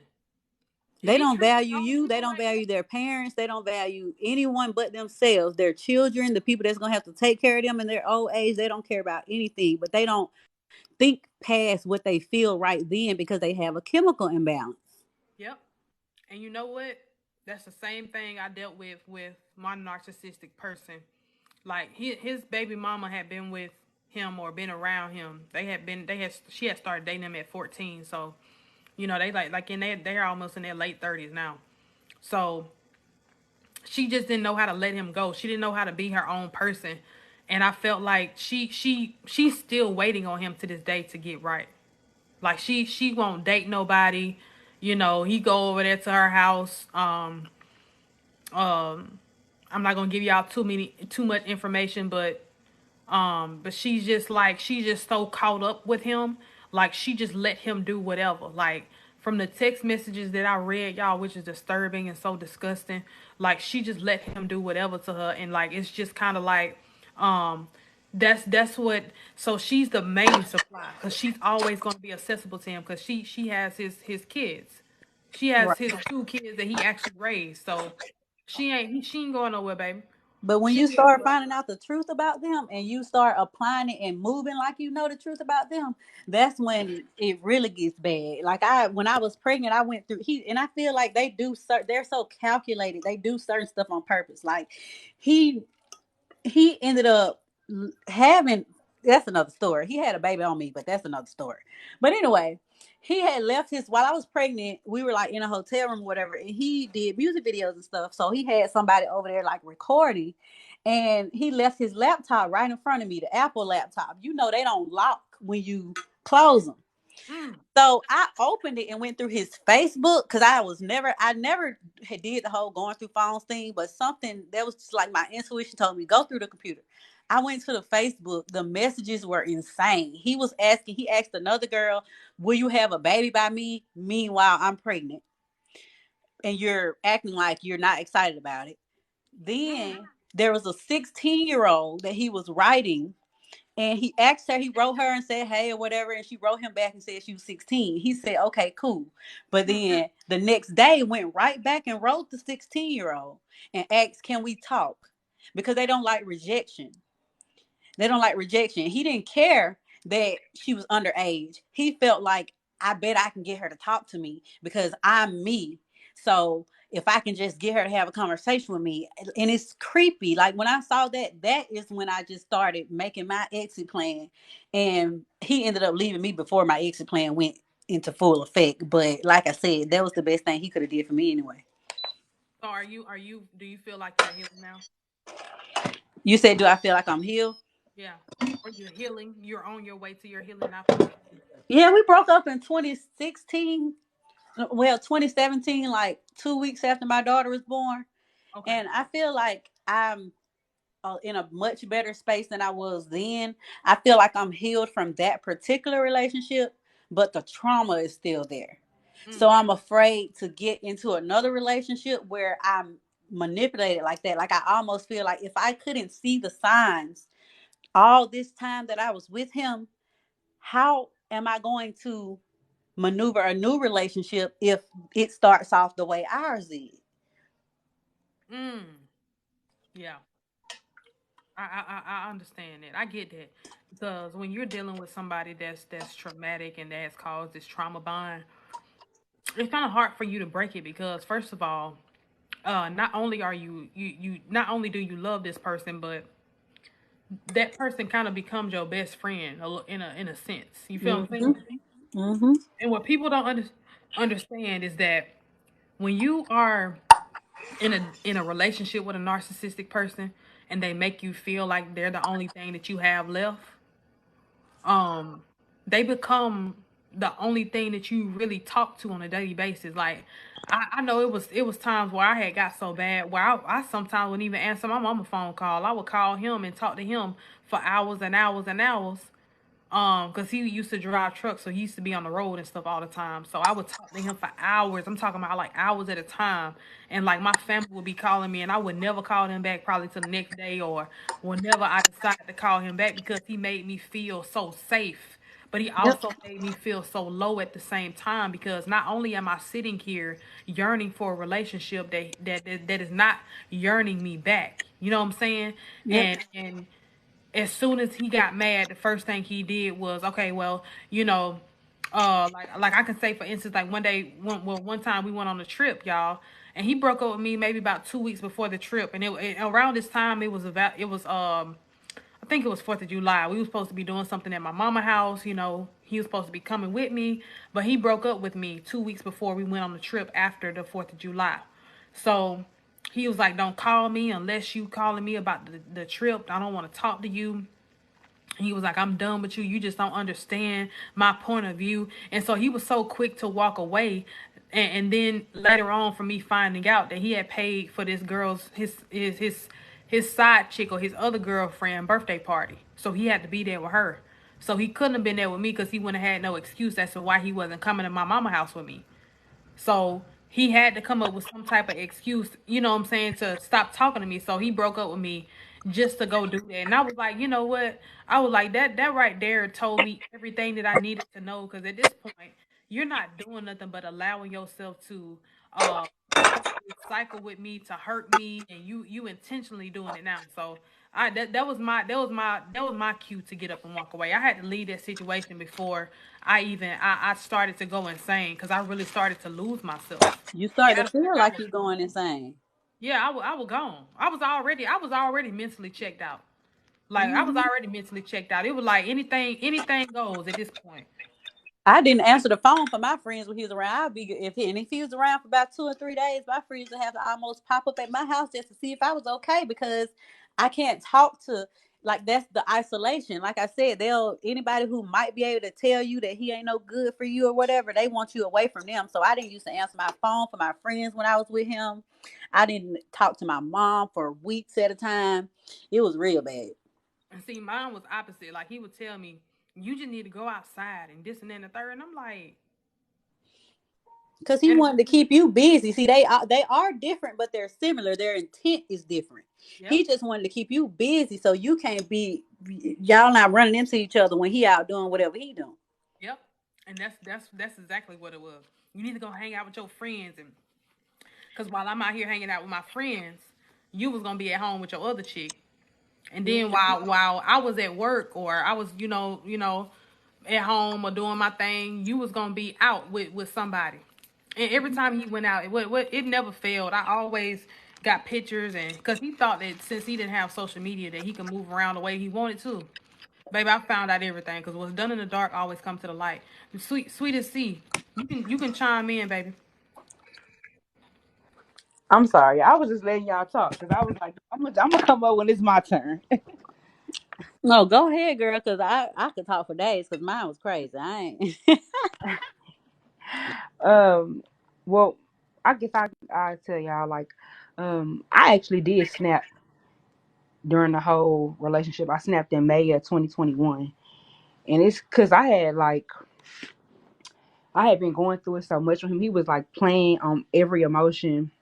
I had already came to the point where I was like 2 years away from my family and my friends, and I was like in a period of isolation, Hmm. and I didn't have nobody. So he was just like, he would tell me stuff, and then he would call me and be like, "Oh no, never mind." It had got to the point where I felt like he was like tracking me on my phone. He was just doing all kind of weird stuff. I don't know. Hmm. Like telling you to get dressed because y'all going out somewhere and never showing up. No, like when I get home, he'll call me and be like, "Oh, I know, I see you made it home." Like stuff like that, like borderline stalking. And then if I do decide to go out with my friends, if I do decide to do something, he'll show up to where I'm at. It was, and without me telling him, "Hey, I'm here," or "Hey, I'm going to do this," or "Hey, I'm going to do that," he'll just pop up. Oh yeah, he had a tracker on you. They do that too. That's how they keep their control. They want to make sure you know that you They can't get watching. away from him. You can't get away from me until I say you got to get away from me. So when you said you snap, C, what do you mean snap? Okay, so one day, I mean, I don't want to incriminate myself, but in telling the story, I do the best I can without incriminating myself. So one day, he called me to his side of town because I live in Houston. He Hmm. called me to his side of town. He was like, "Hey, I'm not going to work today." He used to drive trucks too. "I'm not going to work today," or they called in my load or something like that. "Come see me." So we used to live together, but he wanted to move out because I don't know. He wanted to move out. All of a sudden, he wanted to end the relationship. So, Because he wanted to move how he wanted to move. That's it. But go but ahead. put me somewhere. Like I was living on another side of town by myself. But then he was like, when it was time for me to move, he was like, let's move in together. 2 months into the lease, he like, "I don't want to live with you no more. I'm gonna help you pay the rent for like 2 months, but I'm leaving." Mm. Mm. But anywho, back to the part where I snapped. I was He told me to come to his side of town, so I went to his side of town. At the time, he did not have a vehicle. They had just repossessed his car. So I went over to his side of town, and I talked to him for about like an hour, but I went back because I told him I had to go to work eventually in that day.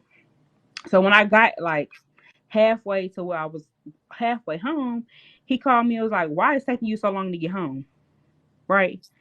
Back to this traffic stuff. So I'm like, I kind of like got disoriented. Like, why you keep doing that? Like every time I go somewhere, like I go to my mom's house. My mom live out of town, but every time I go to my mom's, he be like, "Oh, where you going?" Anytime I get in my car to go somewhere, he come calling. So he did that day, and I was like, "Why are you doing that? Do you?" I asked him straight out, "Do you got something on my phone, or you got something on my car, or something? Like, how do you know how as long it's taking me and what's going on to and fro?" And so Mm-hmm. then he always play it off like, "Oh, stop acting crazy." He used to always do me like that. You acting crazy. No, I got a lot of sense. So I made it home, and when I made it home, he had this lady call me. I don't know who. To this day, I don't know who the hell this lady is. The lady got on the phone cussing me out, saying, "Oh yeah," she ain't say that she was with him in that type of way, but she was just like being so aggressive. Like I said, I don't know the lady. I don't know who he is. I'm like, what's going on? So he calling me like, yeah, where you at? Where you at? Because the lady want to fight you, right? Keep in mind, Kira, I don't know this lady. I don't know this lady. I don't even know where this come from. This came out the blue. So I Hmm. get myself all worked up like his name Kylie. So I'm getting myself all worked up like, why is Kylie playing with me? Like I'm just really feeling like I don't even know. I'm not even a confrontational type of person. So I don't know what made me take myself back to where he was at. So I went back over there. Oh Lord. Keep in mind, I was like, I had to go to work. So I really wasn't even planning on doing all this extra stuff. So I went back over there and I don't know. I got out the car and I was like, Kylie, what's going on? Like, I'm confronting him. I don't even see the lady. The lady nowhere to be found. I'm like, what's going on? You got somebody calling my phone, blah, blah, blah. And he was like, what you talking about? Then I got real crazy. Then I got like belligerent, like, I Oh, know you're not playing with me. Like, then I got real belligerent and we had a fight where he was at, like a fist fight. And I say I snapped because I hit him first. I think I was just so fed up and so tired of the mind games and this playing. We got a daughter together, so he used to just be doing all kind of weird stuff. I just got tired. Hmm. I don't know. So let me ask you. So in that situation there with him, after y'all got to fighting and all of those things, like what did you find out how he was tracking you, or did he just stop all of a sudden? Like how did that? No, so after that fight, I blocked him on everything, and like maybe 2 months later, he went to jail. But he still used to do like he still used to do like little weird stuff like. But he went to jail, so it really wasn't bothering or affecting my. He'd call me from jail and like just say some random stuff, and I'm like, well, that really don't matter to me because you in one place and I'm in another. He'll say random stuff like what? He'll say something like, okay, he'll be like, I don't know, it's just like his little weird stuff he say about my like me and my daughter. He'll be like, oh, you moved like when I moved from that apartment. He asked me, oh, did you move? And I was like, how you knew? And you in jail, And he was like, oh, I just figured it was probably time for you to move. I don't know. He was weird to me. So do you still deal with him since y'all have a daughter? I don't deal with him that way, but I do let him talk to our daughter. But right after that event took place, he got sentenced to 5 years in jail. So, and that was in 2021. Oh, so he almost home. Well, almost. No, no, not really. So how do you feel? Are you like healing, or are you just trying to? You just trying to find your way. I would say I'm trying to find my way. I thought I was healed, and then I had another situation with a guy, and I would say that I allow him to hurt my feelings. So I feel like just in that I wasn't healed. It's still things that I need to work through. Insecurities, trust issues, things like that. Hmm. I feel like at the end of the day, what people don't understand with narcissistic people is that they don't know how to cut it off. Like they don't know how to stop. They'll never stop. And the reason that I say that is because when you have a relationship and you're building a relationship on false promises, it doesn't do nothing but it causes you to go insane because they're promising you things that they cannot fulfill. Like Facts. my ex told me we were going to the courthouse. Baby, I get over there, to get married. I get over there, baby, we sleep all day. We sleep all day. Not only did he sell me a false promise, but they paint a picture as if they want you to picture you being with them forever. And I really felt like my he was gonna be my forever person, but after I realized it wasn't nothing but a toxic cycle that was causing me to drive myself insane. And I think that that's why I really put myself in a position to try to, like, everything that I did, I always had him in mind, if that made sense. If that makes sense. Everything that I dealt with, or every business I did, I was always thinking about him and how I was going to, help him and do all of these things, but not once did he ever think about me. It was never about me and him. It was always about him. And after I realized that, I'm like, dang, I'm sitting up here trying to build something with you and build generational wealth with you, and you trying to build it without me. And that's when I had to learn, like, he's not really who I need him to be, and he'll never be that. So I just had to understand it. You gotta learn how to break the cycle before it breaks you. And that's in any narcissistic relationship. I'm talking about your mama, your daddy, your ex, your baby daddy, whoever. You have to learn how to break the cycle before it breaks you. And what I mean by that is before you get to that point, because baby, I almost snapped too.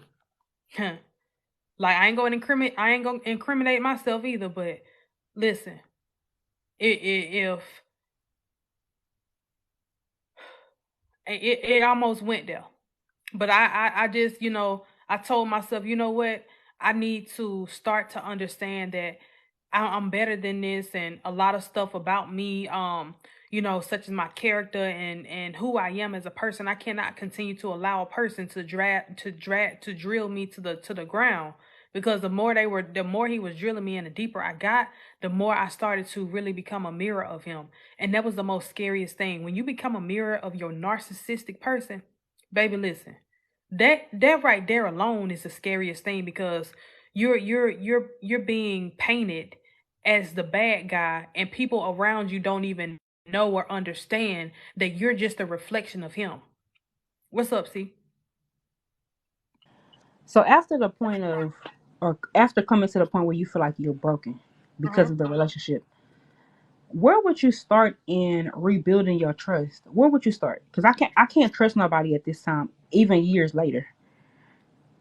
You wanna know why? Why? Because you don't even trust yourself to love properly.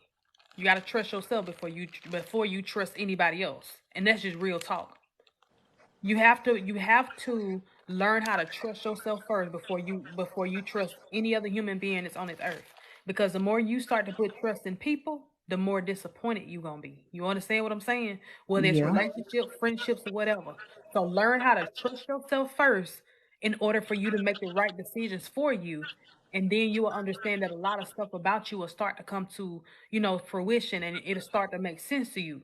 But until then, you will never really be able to find a person that you can fully trust until you stand in the paint and start to understand that, you know what, I gotta really trust myself this season. And not only that, but you have to trust yourself into making the right decisions about people and other things that you deal with in your life. So it starts there first. So you gotta start there first. That's just step number one. Thank you, Kira. Listen, I'm gonna tell you, because I've been there, and I know how it is. It makes you cringe a little bit, because it's kind of like, dang, you know, I love this person and I really wanted this person to be for me, only to find out that it was, what's up, Eb? It was nothing but a counterfeit version. And when we're Yeah. attracted to the counterfeit versions of the people that we want, we don't do nothing but continue a cycle, like I said, that's really gonna put us in a deeper, darker hole. What's up, Kate? So that's all. What's up, Marge? You said you had a question. You got to answer for her. I will say what I did, because that what you said, like trusting yourself and learning yourself again, that is something that I've done over the course of these, because I haven't been in a serious relationship since, but I'm not longing for it because I trust myself enough to know when something is not for me. And unfortunately, I don't feel like I've run across anybody that's for me. But I implemented this thing where it's like, y'all ever seen the show First 48 or whatever?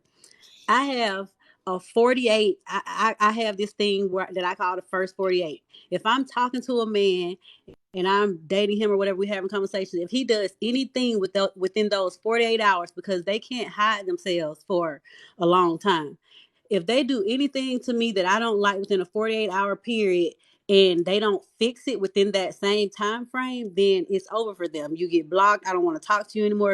If you sexualize me too early, if you disrespect me, if you go missing on me or anything like that within that time frame, and you don't fix it, I'm done because I invested so many years into something that was not for me that I don't have any more years to invest into something that's not for me. Wow. And that's so true. And that's why I tell people all the time, you got to be okay with understanding that your trust lies within. It never comes from other people.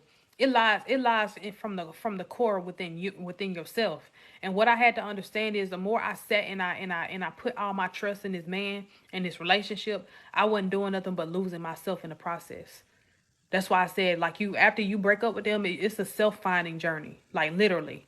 It's a self-finding journey. You ain't just going on a journey to where it's gonna be peaches and cream. By no means necessary. But when I tell you it's gonna be like a roller coaster ride, baby, it's gonna be like a roller coaster ride, and you better put your seatbelt on. Because the more you try to run away from it, or you try to, detach yourself from the process, you gonna have to start over. And I listen, I'm not never putting myself in a position where I gotta start my healing process over for another human being. Nah, Right. not me. And people say that the 48 hours is a little bit too quick, but that's when you have to use your discernment. Like, I'm not saying I just go off the handle in 48 hours, whatever, but certain stuff is just a non negotiable. So if you put me in a situation where I have to choose between me or you, I'm choosing me. Mm, And I will take that risk of possibly losing out on something that could have been good because it could have been bad too. yep. Yeah. And that's the conversations. These are the conversations that we need to start having as a whole, because I feel like we miss out on a lot of details, and we really, and what could happen is you can really move a nation with just one conversation by allowing yourself to understand your experience and be okay with being transparent about it. Because you even right now in this live, y'all helping people and giving them tips or giving them, signs to look for in dealing with people that they're unsure about. And that's one thing that's the sole purpose of my platform, is to make sure that I pave the way so I can be able to show people that outside of your pain and your trauma, it's still a way for you to have a outlet with dealing with it outside of, the normal stuff that we got. But it's it's beautiful. And that's why I say, like, I don't mind people telling their testimony and the things they dealt with, especially with dealing with, bad breakups and people that, you know, um, that have done them wrong, narcissistic people. A lot of people don't understand that you become a raw version of you after you break up with somebody that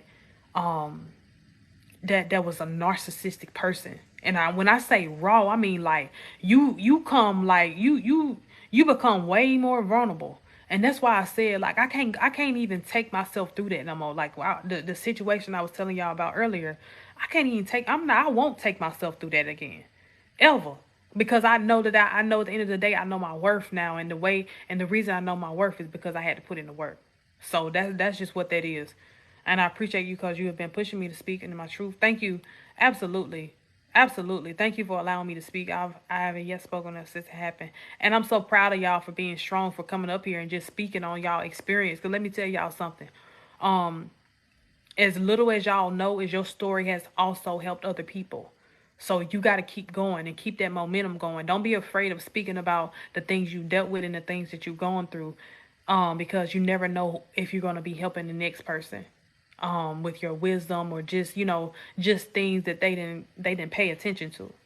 So y'all, please, by all means necessary, please make sure. Yeah, if y'all ever want to, talk about something, please hit me up. Because like I said, I've been there, done that. Won't happen ever again, but I have the experience. I have the experience, and that's why I say, like, the people that have dealt with narcissistic people, we have to learn how to stick together, because the more we put ourselves in positions to stand alone, the more we have to endure alone. So guess what? When you find your people that also have the same armor on as you, that have dealt with the pain and have dealt with the trauma, let me tell you something. It ain't nothing nobody can do to break that bond when you finally come together with people that understand your pain. I had the I had the experience before, so I see it, I know it, and that's why I say I'm so comfortable with talking about it, because I'm done being silent. My silent season is over with. When God allowed me to have a platform and to speak, oh baby, you gonna hear from me. Cause one thing I had to understand was everything doesn't happen by chance. Everything happens the way that it should be according to plan. So guess what? I ain't silent no more. Look, I'm about to be a big problem. Okay? I'm about to be a big problem. You ain't listen. I'm talking now. I mean, they gonna get sick of me. Prepare what that TikTok said. Prepare to be sick of me. And that's the same thing y'all gotta see. Y'all listen. That's the same thing y'all gotta say to y'allself. But prepare to be sick of me. Absolutely. Cause it's time. It's time. What's up, Marilyn? I started a podcast and been tiptoeing around along as you should. Hey, hey, What's up? how's it going? Not much. We are over here talking about platonic. Well, earlier I was actually touching on the subject. And I'm gonna just give y'all a rundown for everybody that's just coming in the room. Earlier I was talking about platonic friendships that turn into narcissism, and the reason that I say that is because a lot of times we have a lot of men and women too that uses the friendship word as a scapegoat of um as a scapegoat to commitment because they be afraid of being committed to a person. But the thing is, the them being afraid comes after they have already been sexually involved with you already. And that's why I tell people all the time, like, I'm not in the business of starting off on a romantic level. On a romantic level. It starts on a romantic level, and then it goes to, oh well, I have to assess and adjust myself to make sure that I'm the man that you want me to be. And that makes no sense to me. That is the most dumbest thing I have heard a grown man say to me ever in my years of living. And I've never understood, like, if you're assessing and adjusting yourself to somebody, won't it make more sense if you assess and adjust yourself with the person, so you will know that, okay, so this is the one thing that changed about her, this is one thing that changed about him, and that's how you coincide. You feel what I'm saying? Hmm. But as I said, that's where the excuses are coming in. They're using excuses to not be held responsible or held accountable. Yeah, I agree with that. So that's why I Um, said, like, I'm to the point now where I understand that even though we don't get it sometimes, it's okay for us not to get it, because every time a person is revealed, every time we see them for who they are, it starts to make sense as to why they acted a certain way, or we go back to and we look at the things they have said in the past. And that's one thing that I look at. I'm not gonna lie to you. I look at the conversations we've had in the past and how things come to a head, how things, you know what I'm saying, pan out. And I'm like, you know what? I know they said this before, but this ain't how it turned out. This turned out a totally different way because they don't know how to keep their word. They always go off of things that they think is right, and then they turn around and do something totally opposite. I ain't got time. Listen, I do not have time. I do not want to sign up for another narcissist, because when I tell you it took me some years, it took me 2 years to get over that man. 2 years. I'm Good talking about. evening, ladies. What's up, Miss Nat? Good evening, y'all. Good evening.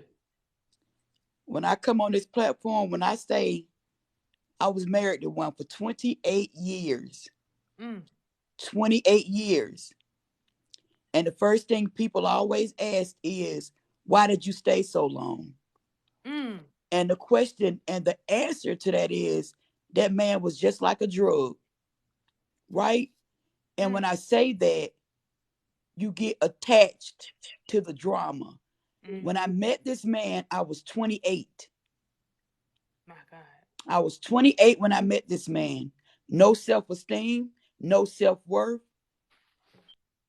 4 kids, didn't think I could do no better.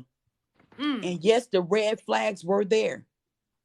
But instead of but instead of me seeing a red flag, I made a yellow. Proceed mm. with caution. Wow. I made them red flags yellow because I wanted love. Mm, Because see, I didn't grow up with a dad and I didn't feel love growing up.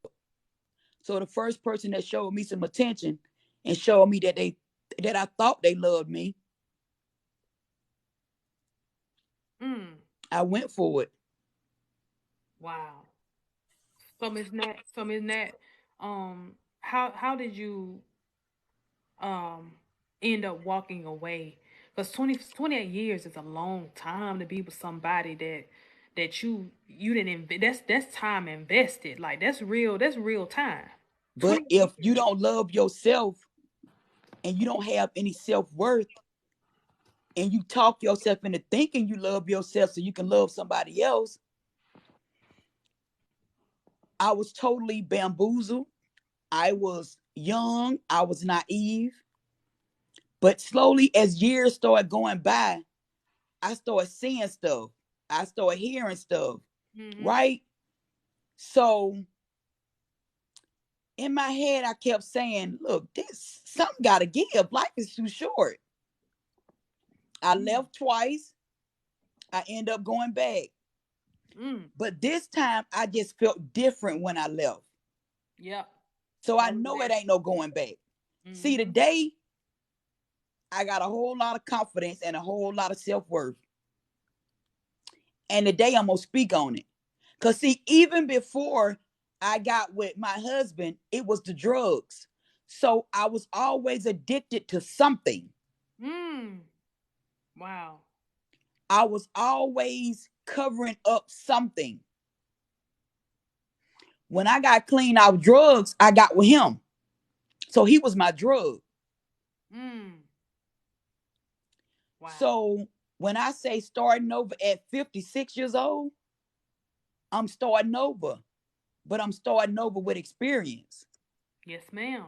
Yes. And you look When and I you look say good doing it. all my kids are grown, 30, 32, 33, and 38,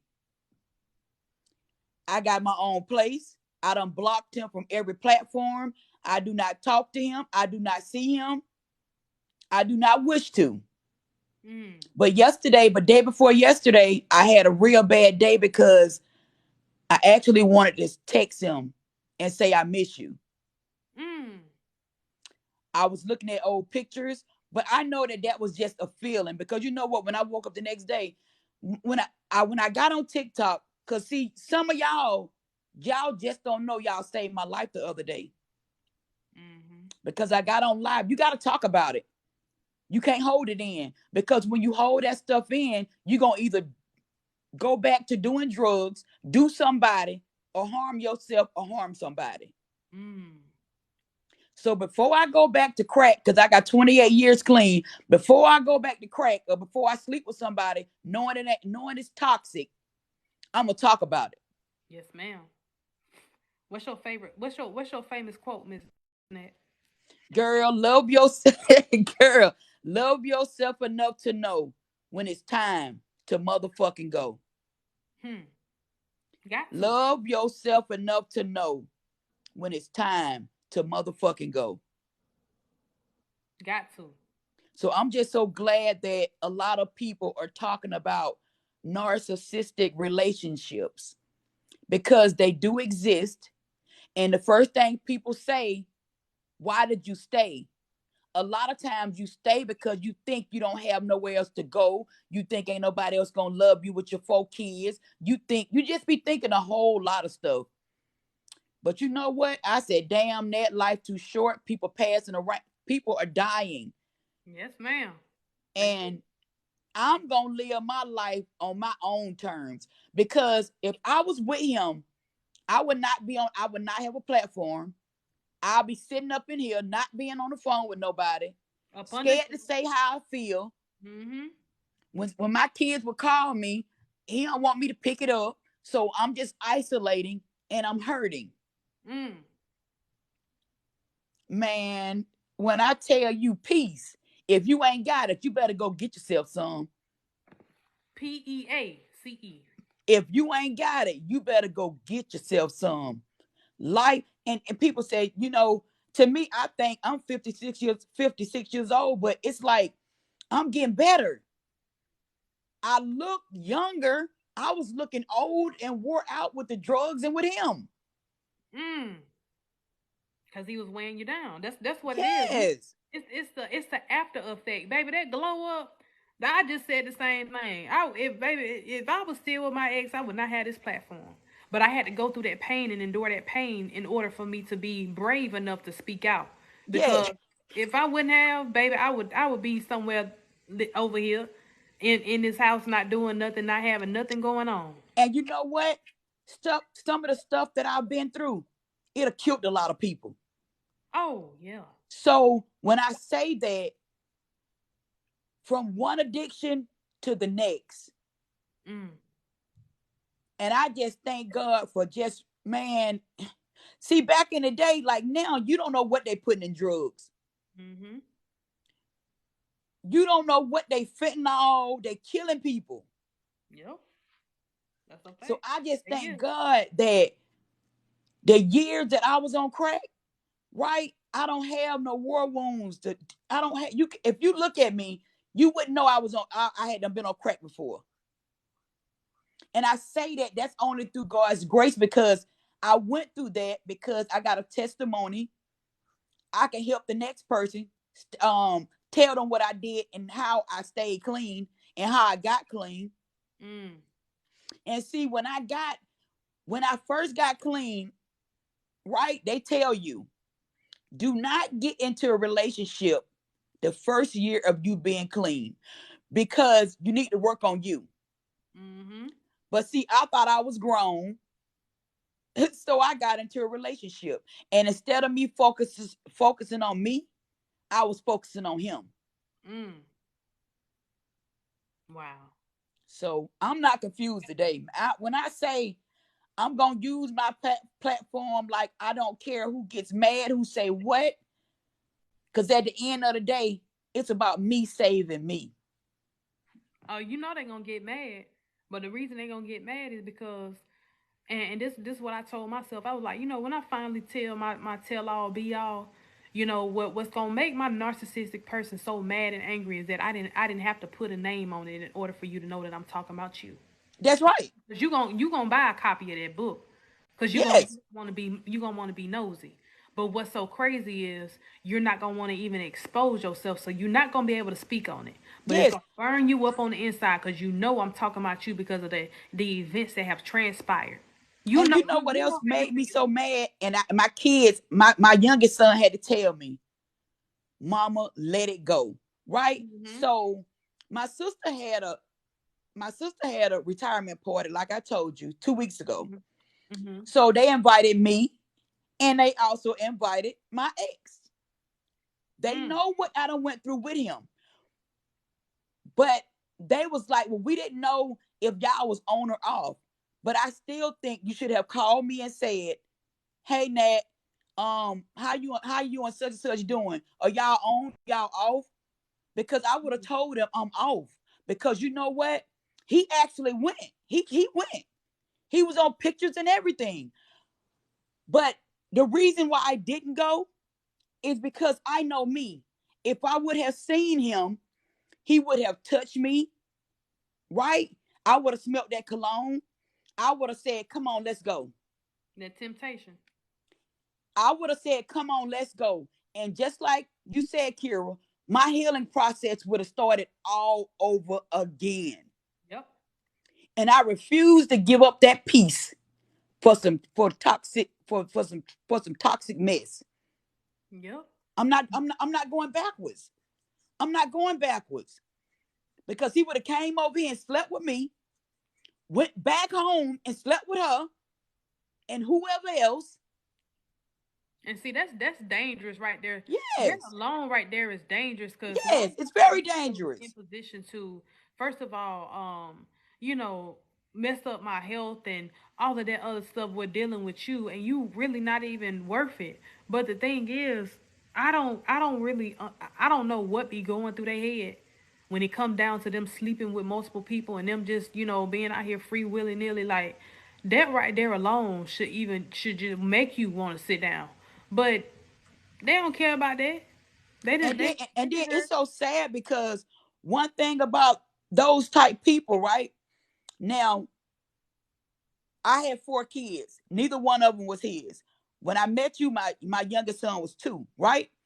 So you helped me to raise the kids, right? So when I stopped dealing with you, right? You don't even reach out to the kids no more. That's why I say something. There must have sick individuals because somebody who you help raise, just because I backed out because I'm not with the cheating, the manipulation, the abuse, I backed out. So when I back out, you back out away from the kids and everybody else. But you want to stay in contact with my sister now. Yes. So I feel like they are just as narcissistic as he is. So I And that stay away from them. and that's All of them. that's that's the part where that we got to start to talk about, because these grown folks out here know that these people are, first of all, you're condoning their behavior by not even addressing it or holding them accountable. That's number Yes. one.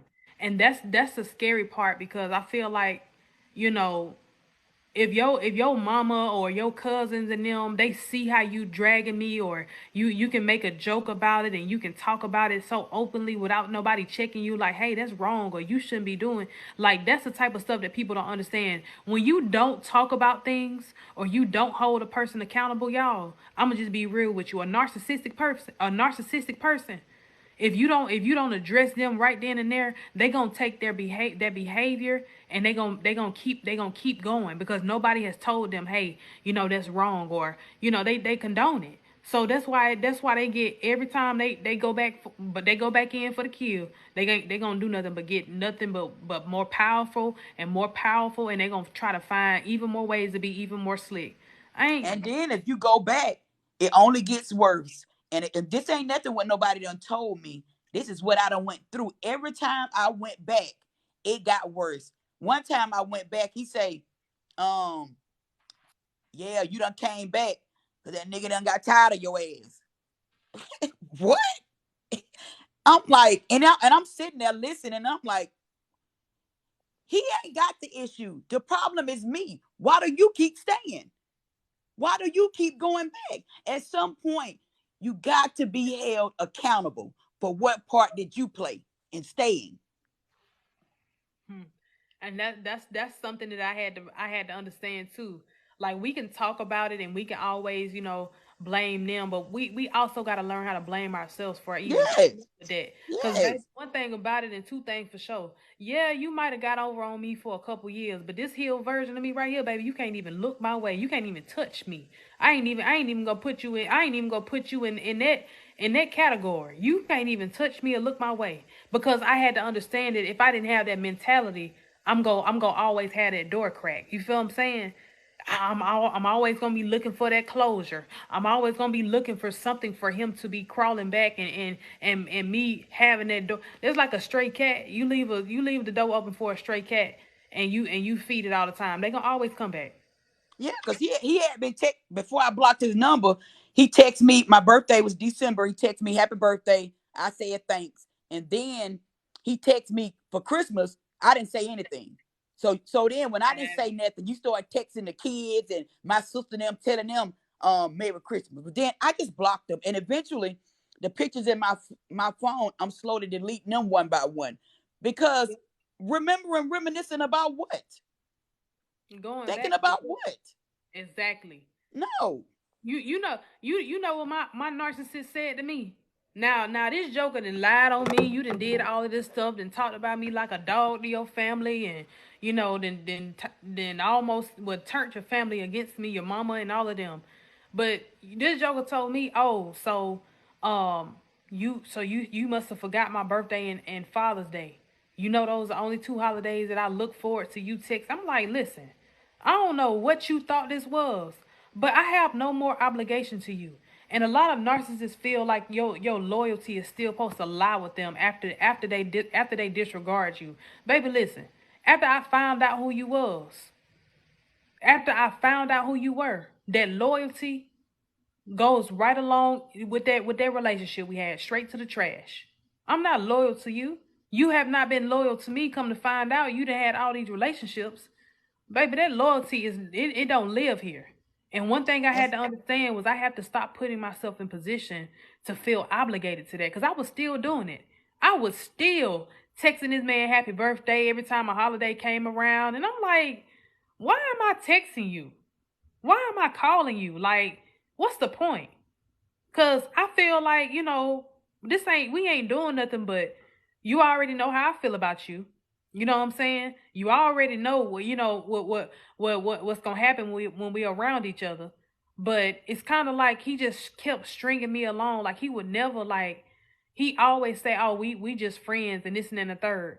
But you never, you know what? He never would come around me. He never would come around me. He never would see me or none of that. But he would call me all the time. And I'm like, I'm tired of you calling me because what type of friendship is it? And then I see somebody in the comments saying I should have deleted the pictures a long time ago. It's in my time. You Yep, know, I done been delete. I done delete. I done delete. You got to realize 28 years. That's a long time. I got millions of pictures in my phone, yep, right? But I don't just.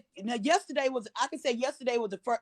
Was it yes? Yeah, yesterday was the first day that I actually went and looked at the pictures. Honey, I don't go through this phone. I don't do that on a regular. But I just know for me now, I've been slowly deleting 10 and 20, 30, or 40 a day. I've been, been deleting them or whatever. But like I said, this time in my heart, it's different because I done went back twice. When I say it's something different about this time, like life is too short. it Life too feels true. short. I have Hmm. no more games to play. None. And that's why I That's a said, dangerous game you out there playing with people. No. and that's why I said, right there, Ms. Nat.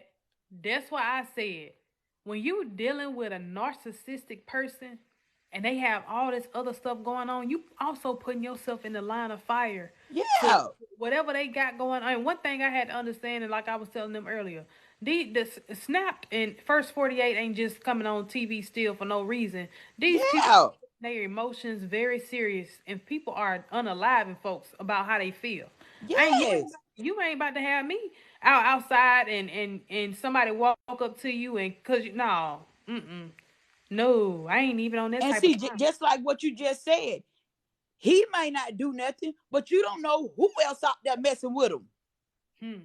Exactly. You just somebody had made a post the other day.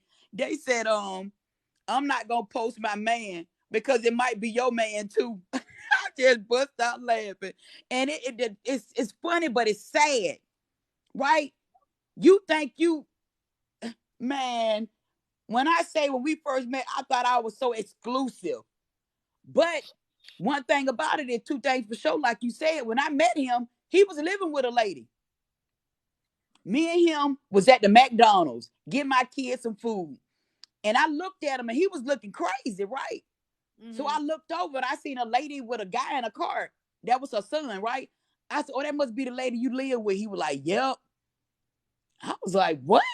You now check this out. The McDonald's we went to 2 seconds up the street from his house. Mm. 2 seconds up the street from his house.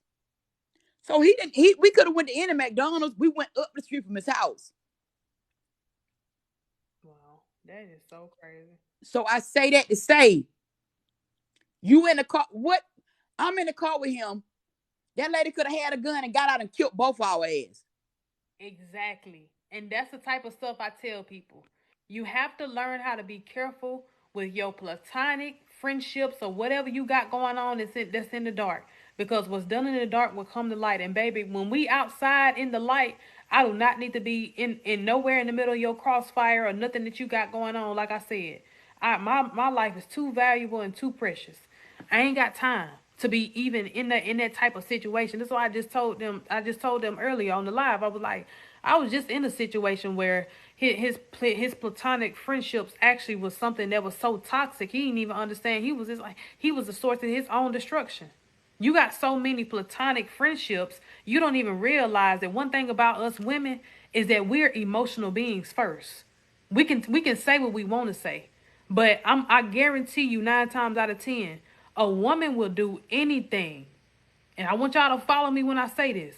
Some women will do anything just to have that connection or be in the presence of a man she knows she can't have. That's just straight up. She gonna say, yeah, a friendship is cool because she knows it's not gonna go anywhere, and she knows that he's already put her in that friendship role, really. Because once a man put you in the friend zone, baby, it really ain't no getting out of it. So a lot of women actually go for that. because they know that it'll never be nothing, nothing else more serious. And then God rest my mama's soul. My mama passed of brain cancer 2013. And she always said a man follows his money, right? And Yep. so does women. And so do women. Yep. This That's true. woman buying them trucks, buying them car, buying them all this stuff, right? And you think you just gonna leave? No. Well, he can. He done did it before. Because when I said I wanted your back, you came back, you got your bag, you got your trash bag, and you came back. But like I say, you got at some point, you too damn old to be playing games.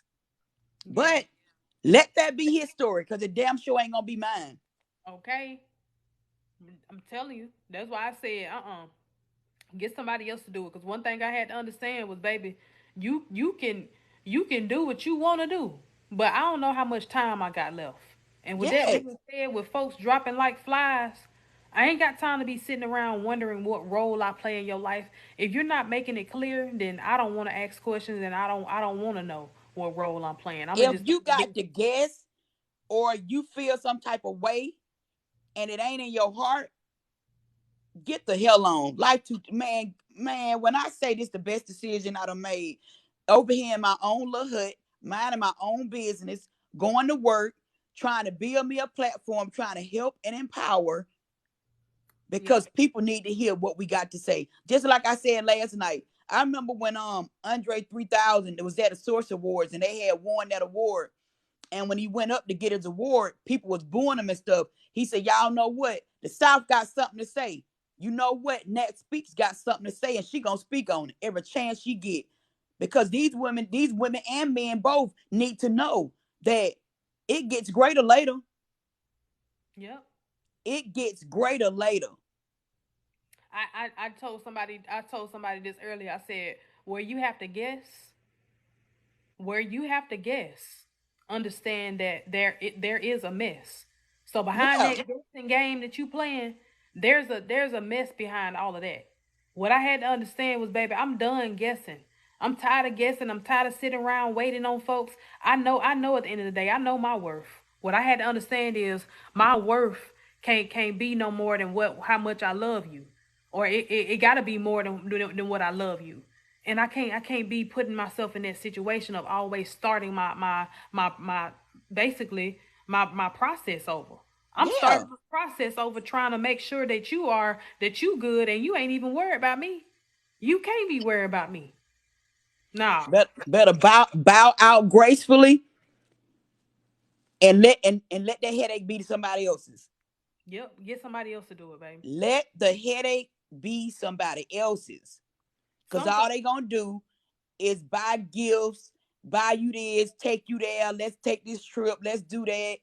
Yep. Now, you go on to do it. I'm good on this end. I can Child. buy my own self flowers. I can take my own self out to eat. I can do whatever I want to do for me. Cause this time around, I'm gonna heal properly.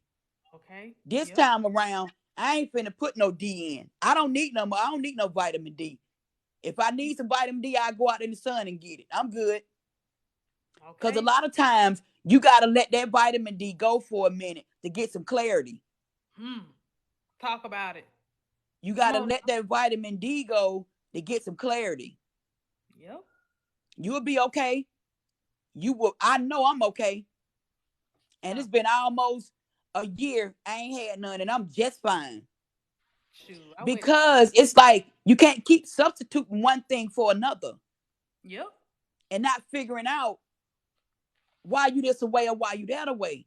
You got to get to the root of it. Because if not, you're going to keep attracting the same person just with a different face. Wow. And that's what I Sometimes you got to let people, places, and or things go. Isolate. Sometimes God isolates to move forward, to elevate. He Yep. isolates you because it's time for you to elevate. Yep.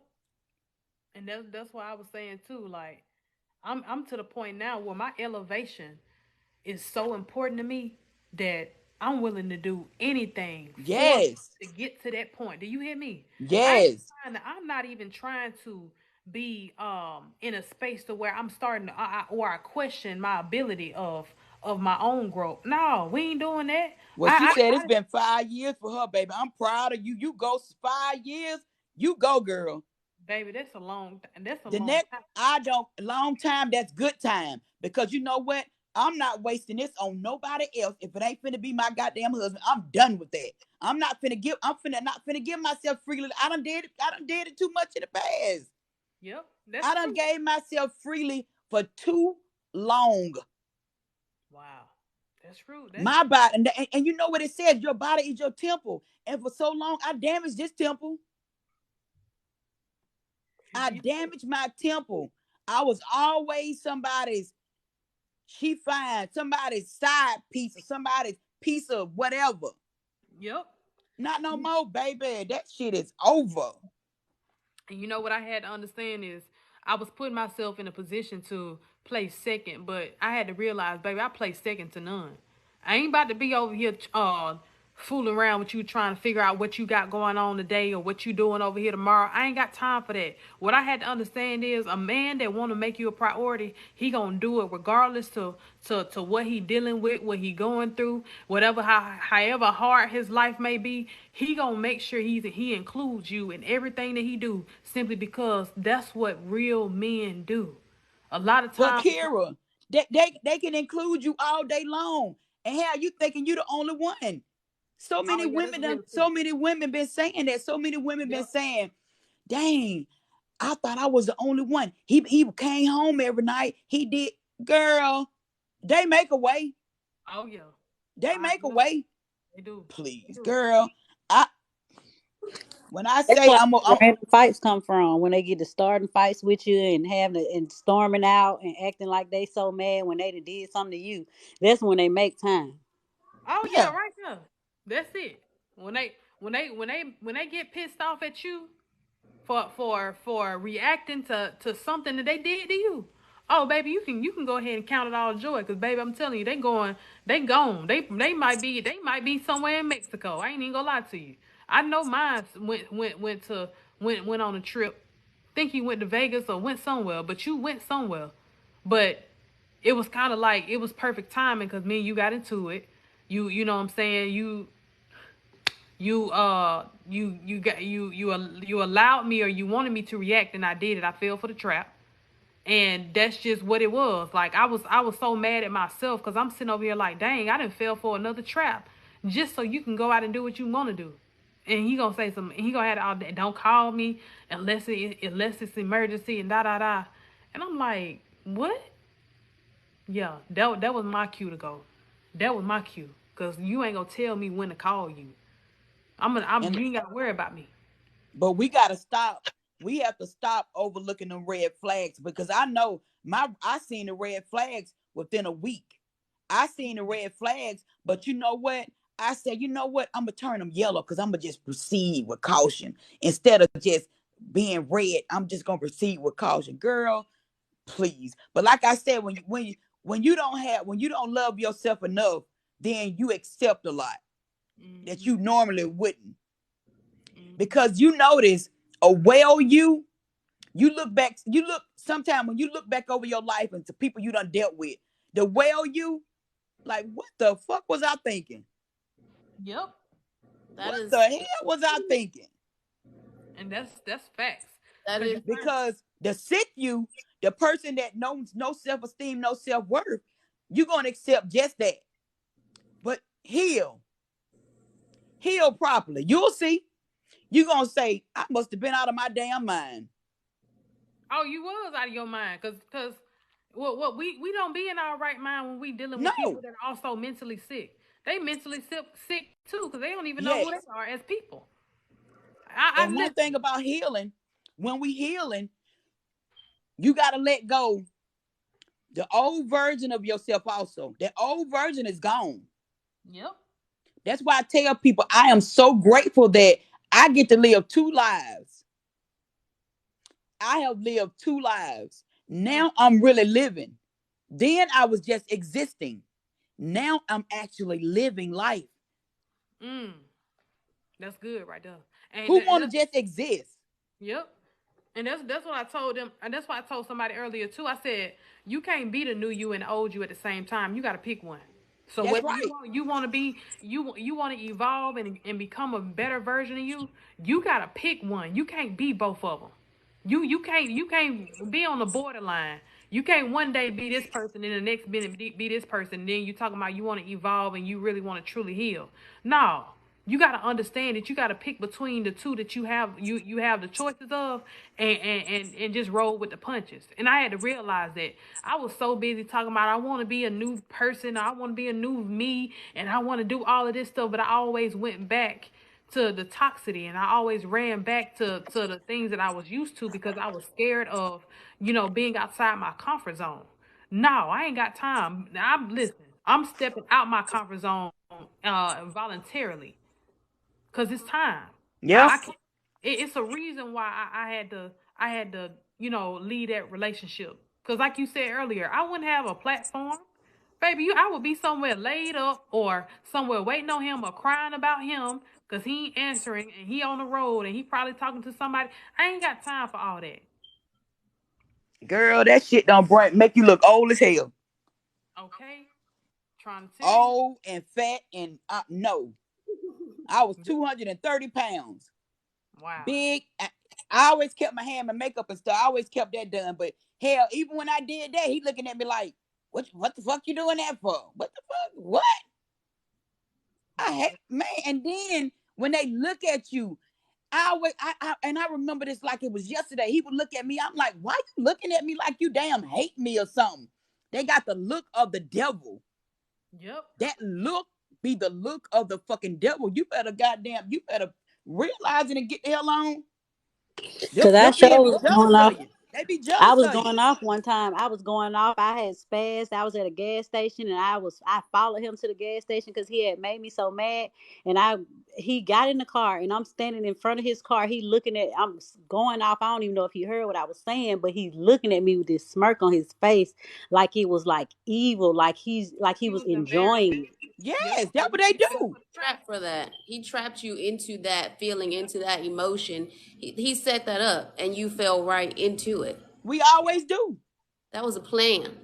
Yep. That's why he was smirking. That's why he found it comical because once you fall for the trap, you showing them how much they control you. I'm gonna tell y'all That's one day we was in the gaslighting. room. That's the number one thing that narcissists will do. They will light you on fire every single time. One day me and him was in the room, right? So I was sitting on the bed and he was in the bathroom. So we in close proximity to each other, right? So he whispered my name. He said Natalie. Mm. Natalie. So he said it so low that I didn't hear him. So he said, "You didn't just hear me call your name?" I said, "No, I didn't. If I would have heard you, I would have said, 'What's up?'" He said, "So you didn't hear me just call your motherfucking name? What the fuck is wrong with you? What the fuck you got? What the fuck wrong with you sitting over there looking all motherfucking stupid and shit? Here I am now fucking crying. I don't know what the fuck you crying for. I should be the one motherfucking crying. Just, just the goddamn the audacity of their asses. But you know what? We think a lot of times we think they getting away with something. But believe me, deep down inside their minds, they fucked up because they would never have peace. Like when we leave and we healing, we over here healing, we over here doing what we gotta do, going to therapy, doing whatever we need to do. See, they done moved on to the next and to the next and lining up the next. So they never have time to even want to heal, want to even figure out what's going on. Because see, for a long time, I thought I was going fucking crazy. They make you feel like that. They That's make a you feel mental like illness. To them there is nothing wrong. There's nothing wrong with them. So they seriously have a mental illness. So for them, you telling them that there's something wrong with them, or even other people telling them that's not that won't register to them. That won't compute. see they're not they don't worry about other people telling them that they're wrong because that's Oh yeah, yeah, they only hang yeah. around people that don't hold them accountable. Exactly, Yes, yes. exactly. Yeah, they hold it. They hang with people that they know is going to pat them on the back, condone them, and titty feed them. A honey, lot of because when we would go out, he will open the door for me, and he'll make sure. Now look, check this out. He'll he make wanted y'all sure to look that good somebody together. is around. He'll make Yep. sure somebody see him so they can say, "Damn, Chivalry ain't dead, man. You got man. This man is a motherfucking devil. Wait till we get home. Probably gonna knock me upside the goddamn head, please." Wow. They do stuff for audience because he'll wait till some people come outside for them to open the door for me. Or check this out. When we get ready to go to bed at night, he get on his knees and pray. Cause he wants somebody to think he a praying man. Man, get your ass up off that damn floor. Get up. Oh wait, he be wanting folks to think he play. I said when we go to bed at night, he get on his knees and pray. You the biggest fucking devil. Get your ass up off that damn floor playing with God. Shit, I'm for Listen, real. he was on the floor, midnight. No, I'm telling you, from day one, he always, when we go to bed at night, he always get on his knees and pray. That's him repenting. He had to repent every day so he can start again tomorrow. Yeah, but but he want people to think. I mean, want his lady friend to think, oh, honey, I got me a praying man. Honey, boy, get your devil ass up. Get your ass up off that floor.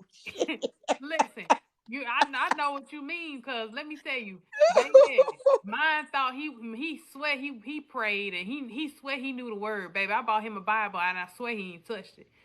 That's how that was also my cue to leave, because you sitting up here, you first of all, you playing with God. First of all, that's just being me.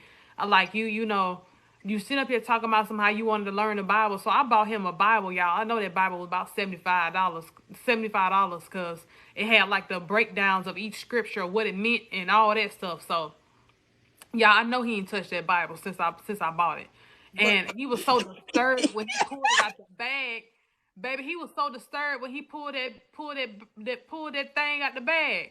Listen, no, he wasn't. but it's just so funny that I'm telling you, when I met him and we first started sleeping together, whatever, the hotel we would go to, or whatever, we moved in together, whatever. Every night he'll tell me to cut the TV down. And he get on his knee, like I said.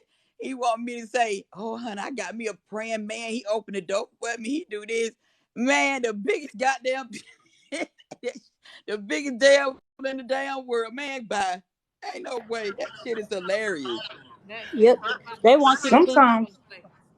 You they know? want you to think they good men and good fathers. My Yeah. daughter's dad had he named a mixtape after my daughter the day she was born and released it, and the whole mixtape was talking about how he hated me so much. Damn. That's what I'm saying, y'all. I would tell y'all the name of it to get them some streams, but we ain't gonna get no money off of that. We ain't gonna get no money. listen. Exactly. Exactly. I had to understand. I had a different type of narcissist though. Like my narcissist, he told his side chicks everything about me. He told them that I was going to look at 300, $400,000 houses. They knew what type of car I drove and all of this stuff. And I'm like, why are you telling these women about me? I'm talking about I'm on the phone with the side chick, y'all. I'm on the phone with this girl. She was like, yeah. So he told me that you went to go to the car lot and looked at, but I had to realize that he wasn't doing that for my benefit. He was doing it for his benefit, because when he have women that feel like they in competition with other women, he get more out of them. Good for his So image. that's what he was doing. He was playing the game. He was playing the game. He was playing the game, and I'm like, this man that lost his mind. This girl on my phone telling me what type of car I drive and all of that stuff. I can't get down with that, because guess what? What if she know who I am and I don't know who she is? That she can catch me slipping at any given time. That's a safety issue. At any given time, she could have caught me slipping. I don't know what this girl looked like. Don't have no clue. All I heard was her voice. Baby, I could have been out of here, fooling around with you. telling her what type of car I drive and all that. Baby, please. Because they don't think My about like I said, nobody else. He wasn't thinking about your safety or nothing. He was thinking about the fact that him having a woman of such high stature makes him look good. So another woman that may be in a better situation or a worse situation, it's the fact that you even dealt with him is going to make somebody else like, what is he must be doing? He must be aiding in that. He must be helping her with that. Them thinking that he's part of the reason why you have those things when this is all me, baby. This don't got nothing to do with him. Exactly. Exactly. But they so self-centered and crazy. They just a hot mess. Like I said, get somebody else to do that because I want no part of that. I'm good. When I say peace, PEACE is what I got today. Man, when I tell you I walked through my door today and I just thank God that I was able to pay my rent, my light bill, I got a little food to eat, and I'm okay today. I am okay. And I'm gonna heal properly this go round. Ain't no back for back flip. No, I'm good. I'm good. I will stay celibate. I will stay free. I will keep this peace I got until God sees fit to send a king my way. And if don't one come, I'm fine with that. I promise you I am. Because I done had my share. But I already know when you not looking and you doing the work genuinely for you, when it's time, heal properly. You'll see. got to. And Got you can't be healing to think you finna get a man. You gotta heal for you. And that Say that that that one that be again. the whole thing. You got to make sure you healing for the right reasons because if not, you ain't gonna do nothing but start it all over again. So many You women come out here, well, I'm about to get my glow because I'm finna get this. I'm finna go get it. Right now, having somebody else in my life is at the bottom of the barrel right now for me. I done been played by everybody I done ever dealt with. I done been played. And I refuse to be played anymore and know about it anyway. So to prevent that, I'm gonna heal properly. I'm gonna put some work in because I've never put no work in me before. I'm gonna put some work in and I'm gonna heal. And whatever God got for me, it's gonna be for me. When He send it, I'm gonna be ready. as you Or if should. don't nothing come, I'm still gonna be ready. Gotta be. Cause I got some. I when I say y'all gonna see my name in lights one day, I'm manifesting it and I believe it in my heart. I believe it. I believe it. When Tabitha Brown ate that sandwich in that car that day, she didn't know she was finna blow up like she did.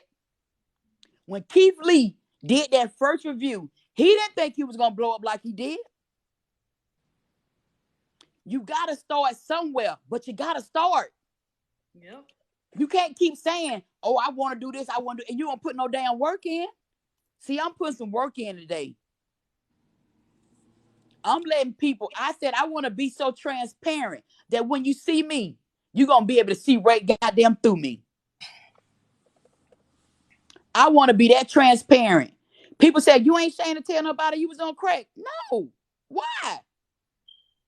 Mm. I got 28 years clean off of crack cocaine, and it's only through God's grace and mercy that I'm here. I was in a domestic violence relationship. Done got hit in the head. Done had a gun put in my damn mouth before, but I'm still here to talk about it, and I'm gonna talk about it. He kept me around for a reason. Yep. So how I dare I be quiet about it? It's time to speak up and speak out. We got some lives to save out here, ladies. We sure do, because I'm the woman that I needed back when I was first dating him and not knowing no better. I know that now is the time that we have to speak up, even if it does sound crazy, even if people are gonna judge us for our past. But it's not if it's a new me. Thank So, you. like you said, I made it through those things just for me to be able to tell people about those things. Because there's some people that are going through the same situations right now that don't think they're gonna get through it. Y'all just think. Y'all see how we on here having a conversation. Just think. It's some ladies right now in bed crying, crying. It's some ladies that done that the man done hit them. It's some ladies right now. They man, they at home, but he's over somebody else's house. Don't it feel good that you ain't got to go through that shit?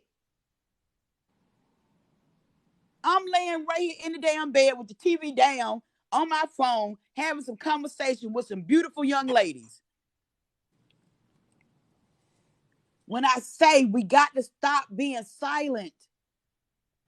And like she said, a lot of people may say, oh, she lying. They gonna believe him over me. But you know what? I don't give a damn, because the people that know, they know. My 4 kids, they know what I went through. They seen what I went through. As long as I got them 4 behind me, and I'm trying to help and empower some young women, I'm going to keep talking about it. I'm going to keep speaking on it. That's Because how you know you heal, though. Because when you yes, don't care about how people react or their response, or if they judge you based on whatever you've been through, that's how you know that you're healed. When you can continue to speak about it and you don't really care about what people feel about it. that's right. Because sometimes I'll get on my live, right? I'll get on my live and I get on there just because I've been, God tell you need to speak on it. You need to speak on it. You need to reveal it. I don't care if you help one person, speak on it, because I'm going to continue to speak on it, because I don't want that stuff festering on the inside of me.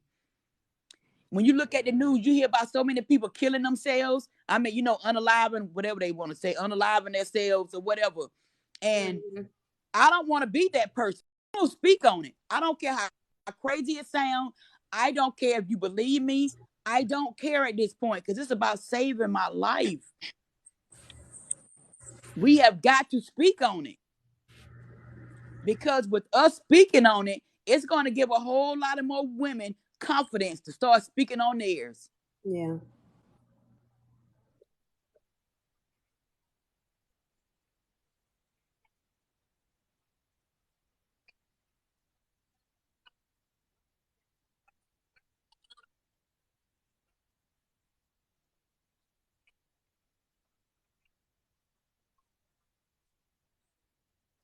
Yeah.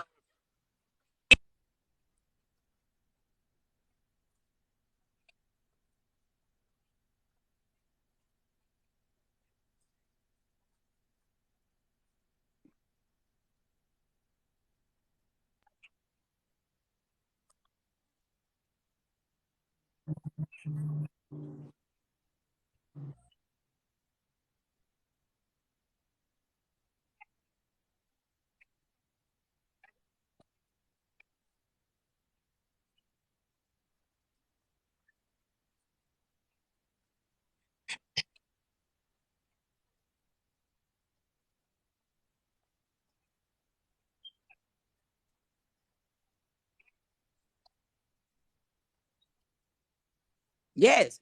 Because I'm telling you, for a long time, I thought I was. I'm telling you, a long time I thought I was. I'm like, I would pray, right? I would pray. I said, God, please let him find somebody else so he can just leave me alone, because I know if I wouldn't have left, he would have never left me.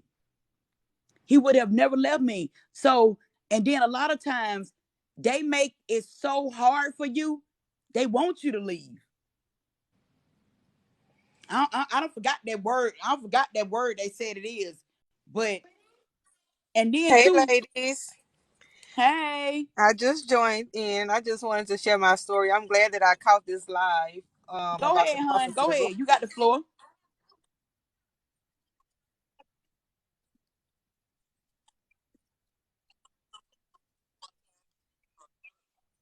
Oh, I just came in the live, but I'm glad that I did catch the live. Um, and I'm talking about my current situation that I'm currently going through. I just recently found out that I'm dealing with a narcissist. Didn't know at first because he basically love bombed me in the beginning, made me feel like, he was just this good man, this, that, yeah, everything a man have to do to get a woman and win her Yeah. over. He did that. And now, since he asked me to move in and I moved me and my children in with him and his children, Oh his true boy. colors started showing. So Yep. it's like I can't even communicate with him, like, because we basically like almost 4 months in. And we move pretty fast, and like if I just want to ask a simple question, because we're still in the get to know you stage, I can ask a simple question and it will cause an argument. And I'm like, how did that cause an argument? I'm like, I just asked a simple question. Um, and it's just like any conversation to him is a argument. And I'm like, are you just so used to arguing with people that you think everything is an argument? It's like Where he is don't he want. right now? I don't know. Like he Mm. has You been, at the he's house been right now? gone. No, I left because Okay, he's been okay. gone all day. So, and that's another thing. It's like when he get mad, he just leaves, and like it's just crazy. But like if everything